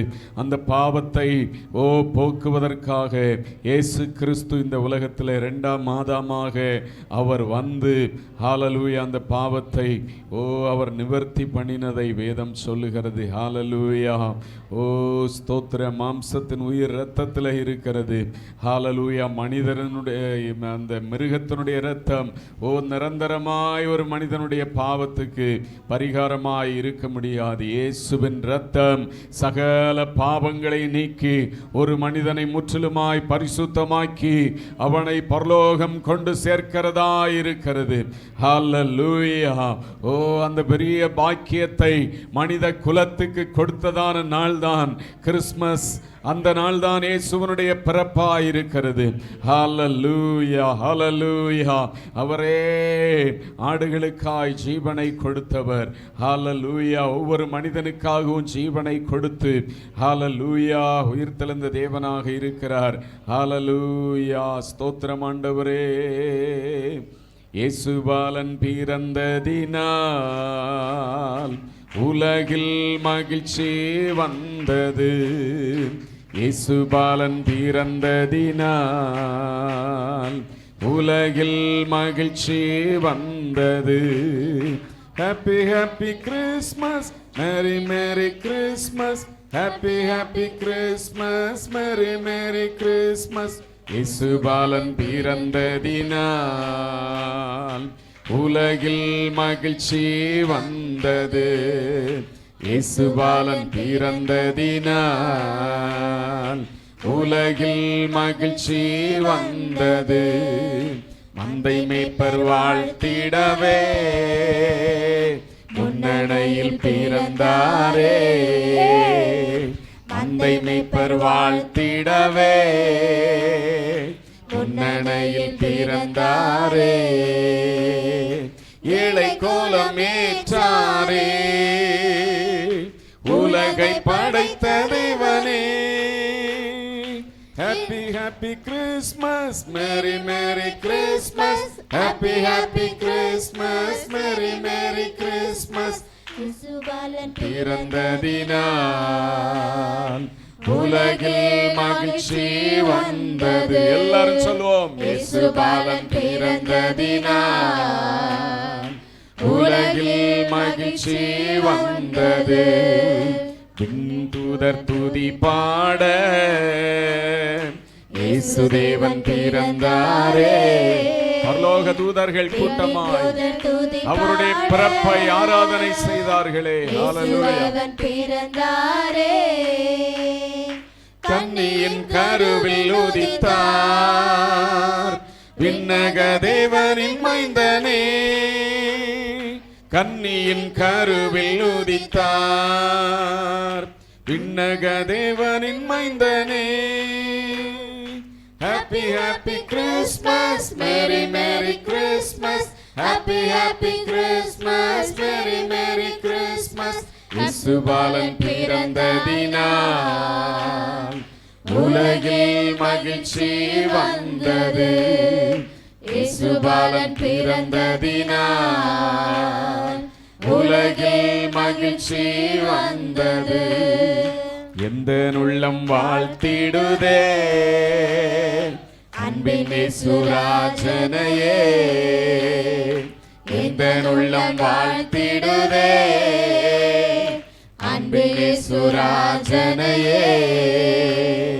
பாவி எந்த வந்தாரே, ரட்சிப்பின் சந்தோஷம் தந்தாரே.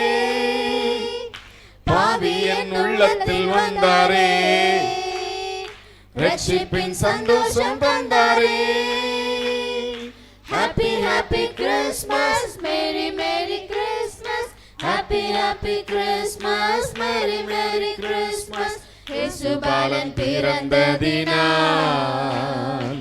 உலகில் மகிழ்ச்சி வந்தது. இயேசு பாலன் பிறந்ததினால் உலகில் மகிழ்ச்சி வந்தது. எல்லாரும் கண்களை மூடுவோம். இயேசு பிறந்ததினால நம்முடைய வாழ்க்கையில ஒரு மகிழ்ச்சி வந்தது.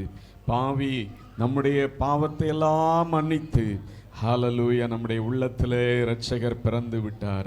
ஹalleluya இரட்சகர் பிறந்ததினால நமக்கு ஒரு நம்பிக்கை உண்டு. ஹalleluya இந்த உலகத்தில் நான் நம்பிக்கையற்ற ஒரு மனிதனாய் அல்ல. ஹalleluya எனக்கென்று ஒரு தேவன் இருக்கிறார். ஓ அவர் இந்த உலகத்திலேயும் என்னை நடத்துவார். முடிவிலே என்னை மகிமையான பரலோகத்திலே என்னை ஏற்றுக்கொள்ளுகிறவராய் அவர் இருக்கிறார் என்கிற நம்பிக்கையோடு இந்த உலக வாழ்க்கையிலே நாம் வெற்றியாய் வாழ ஹalleluya வழி செய்திருக்கிறாரே. ஹalleluya நன்றி ஆண்டவரே. செபிப்போம். நல்ல ஆண்டவரே, இந்த அருமையான கிறிஸ்மஸ் நாளிலே நாங்கள் உம்மை துதிக்கும்படியாய் ஆராதிக்கும்படியாய் ஆண்டவரே ஸ்தோத்திரம். தேவனங்களுக்கு தந்த கிருபைகளுக்காய் ஸ்தோத்திரம் ஆண்டவரே. ஹalleluya இரட்சகராய் இயேசு பிறந்தபோது கிழக்கிலிருந்து சாஸ்திரிகள் வந்து தேவனை பணிந்து ஓ வெள்ளை போளம் தூபவர்க்கம் ஓ பொன்னையும் பொருளையும் எல்லாவற்றையும் அவர்கள் விலையேறப் பெற்றதை கொடுத்தார்கள். ஆண்டவரே ஸ்தோத்திரம். இந்த நாளிலே நாங்கள் உம்மை ஆராதித்த நாங்கள் ஆண்டவரே எங்களை ஒரு விசை கூட ஒப்பு கொடுக்கிறோம். எங்கள் வாழ்க்கையை ஒப்பு கொடுக்கிறோம் கர்த்தாவே. கிருபையாய் இறங்கி நீரங்களை ரட்சித்ததுனால ஆண்டவரே, எங்கள் வாழ்க்கையில் ஆண்டவரே உம்முடைய மகிழ்ச்சியை தந்தீரே, ரட்சிப்பின் சந்தோஷத்தை தந்தீரே ஆண்டவரே. அப்பா ஸ்தோத்திரம் ஆண்டவரே. முடிவு பரியந்த நிலை நிற்பவனே ரட்சிக்கப்படுவான் என்று சொல்லி வேதம் சொல்லுகிற வண்ணமா எங்கள் ரட்சிப்பை காத்து கொள்ளவும் ஆண்டவரே ஸ்தோத்திரம் அப்பா. ஆண்டவரே, தங்கள் வாழ்க்கையில் உம்மை அறியாத ஜனங்கள், உம்முடைய சத்தியத்தை அறியாத ஜனங்கள், இயேசு எதற்காக இந்த உலகத்தில் வந்து பிறக்க வேண்டும் என்று சொல்லி அறியாத ஜனங்கள் அறிந்து கொள்ளத்தக்கதாய் மேய்ப்பர்களைப் போல எல்லாருக்கும் அறிவிக்க கர்த்தர் தாமே இந்த நாளிலே உதவி செய்ய வேண்டுமாய் செபிக்கிறோம் ஆண்டவரே. ஹல்லேலூயா. ஆண்டவரே ஸ்தோத்திரம். இயேசு எதற்காக வந்தீர் என்பதை ஆண்டவரே வேத புத்தகம் சொல்லி இருக்கிற தொடக்கத்திலிருந்து முடிவு வரைக்குமான காரியங்களை ஆண்டவரே ஸ்தோத்திரம் இந்த நாளிலே வந்ததான அருமையான தாசன் மூலமாய் ஆண்டவரே தேவன் கொடுத்த நல்ல வார்த்தைகளுக்காய் ஸ்தோத்திரம் கர்த்தாவே. ஒரே மனிதனாகிய ஆதாம் அவன் என்றென்றைக்கும் ஆண்டவரே அப்பா ஸ்தோத்திரமோடு கூட உறவாடி வாழ அவன் படைக்கப்பட்டவன். அவன் பாவம் செய்த போது அவனுடைய வழி தோன்றல்கள் எல்லாரும் பாவம் செய்து தேவ மகிமை அற்றவர்களாய் மாறினார்கள். ஹல்லேலூயா. எத்தனையோ மிருகங்கள் அதற்காக மனிதனுடைய பாவத்துக்காய் அவ்வப்போது அடிக்கப்பட்டாலும் பாவ நிவர்த்தி இல்லாத சூழ்நிலையின் மத்தியில் இரட்சகராய் இயேசு ஆண்டவரே ஸ்தோத்திர 2025 ஆண்டுகளுக்கு முன்பாக இந்த உலகத்தில் எல்லா ஜனங்களும் மீட்படைய ஒரே தரம் ரத்தம் சிந்தி ஹல்லேலூயா ஆண்டவரே அப்பா மரத்தினால ஒரே நன்மை தீமை அறியத்தக்க மரத்தினால அந்த கனியினால வந்ததான அந்த பாவத்தை போக்குவதற்காக சிலுவை மரத்திலே தொங்கி பலியாகி ஆண்டவரே எல்லா ஜனத்துக்கு மீட்பை கொடுத்தீர் ஆண்டவரே. அப்பா ஸ்தோத்திரம் ஆண்டவரே. அப்பா இந்த வார்த்தைகளை ஆண்டவரே அப்பா கேட்டதான ஒவ்வொருடைய வாழ்க்கையிலும் ஆண்டவரே ஸ்தோத்திரமுக்கு சாட்சியாய் நிற்க கர்த்தர் உதவி செய்யும் ஆண்டவரே. நீர் ஒரு நாளிலே சீக்கிரமாய் வரப்போகிறீர் என்று சொல்லி வேதம் சொல்லுகிறது ஆண்டவரே. உம்முடைய வருகையில உம்மை சந்திக்க இல்லாவிட்டால் உம்முடைய வருகைக்கு முன்னதாகவே நாங்கள் ஆண்டவரே உம்முடைய சன்னதியில வந்து நிற்க வேண்டியதிருந்தாலும் ஆண்டவரே ஸ்தோத்திரம் அப்பா உம்முடைய முகத்தை கண்டு ஆண்டவரே பரலோகத்தில் உம்மை துதிக்கத்தக்கதாக ஆண்டவரே இந்த ஜனத்தை எனக்கென்று ஏற்படுத்தினேன், இவர்கள் என் துதியை சொல்லி வருவார்கள் என்று சொல்லி உம்மை துதிக்கிறவர்களாய் இருக்க ஒவ்வொருவருக்கும் உதவி செய்யும் ஆண்டவரே. இந்த கிறிஸ்துமஸ் நாளானது ஒவ்வொரு சபையின் குடும்பங்களுக்கும் ஒவ்வொருவருக்கும் மகிழ்ச்சியை கொண்டு வரட்டும். எல்லா குடும்பங்களிலும் அளவில்லாத சந்தோஷத்தை கர்த்தர் தாமே ஊற்றும்படியாய் செபிக்கிறேன் ஆண்டவரே. எல்லா நன்மைகளையும் ஆசீர்வாதங்களையும் ஒவ்வொரு மக்களுடைய வாழ்க்கையிலும் தேவன் அருளி செய்ய வேண்டுமாய் செபிக்கிறோம். ஆத்துமா வாழ்கிறது போல இவர்கள் எல்லாவற்றிலும் வாழ்ந்திருக்க ஆண்டவரே நீர் ஆசீர்வதித்து இவர்களை அனுப்ப வேண்டுமாய் செபிக்கிறோம். உம்முடைய அதிசய கரங்களில் ஒப்புக் கொடுக்கிறோம். இயேசு நாமத்தில் ஜெபங்கள் நல்ல பிதாவே, ஆமென். என் ஆத்துமாவே கர்த்தரை ஸ்தோத்திரி, முழு உள்ளமே அவருடைய பரிசுத்த நாமத்தை ஸ்தோத்திரி. என் ஆத்துமாவே கர்த்தரை ஸ்தோத்திரி, கர்த்தர் செய்த சகல வாரங்களை மறவாதே. ஆமென். நம்முடைய கர்த்தரும் இரட்சகருமாய் இருக்கிற ஆண்டவராகிய இயேசு கிறிஸ்துவின் கிருபையும் பிதாவாகிய தேவனுடைய அன்பும் பரிசுத்த ஆவியானவருடைய அன்யோன்ய ஐக்கிய சிநேகமும் இன்றும் என்றும் சதா காலங்களிலும் நம் அனைவரோடும் கூட தங்கியிருப்பதாக. Amen. We wish you a Merry Christmas. We wish you a Merry Christmas. We wish you a Merry Christmas and a Happy New Year. We wish you a Merry Christmas. We wish you a Merry Christmas. We wish you a Merry Christmas and a Happy New Year. அனைவருக்கும் Christmas வாழ்த்துக்களை தெரிவித்துக் கொள்கிறோம். கர்த்தர் உங்களை ஆசீர்வதிப்பார். எல்லாருக்கும் ஒரு கேக்கு கொடுப்பாங்க, சீக்கிரம் கொண்டு போங்க பிரதர், பாக்ஸ் எடுத்துட்டு போங்க.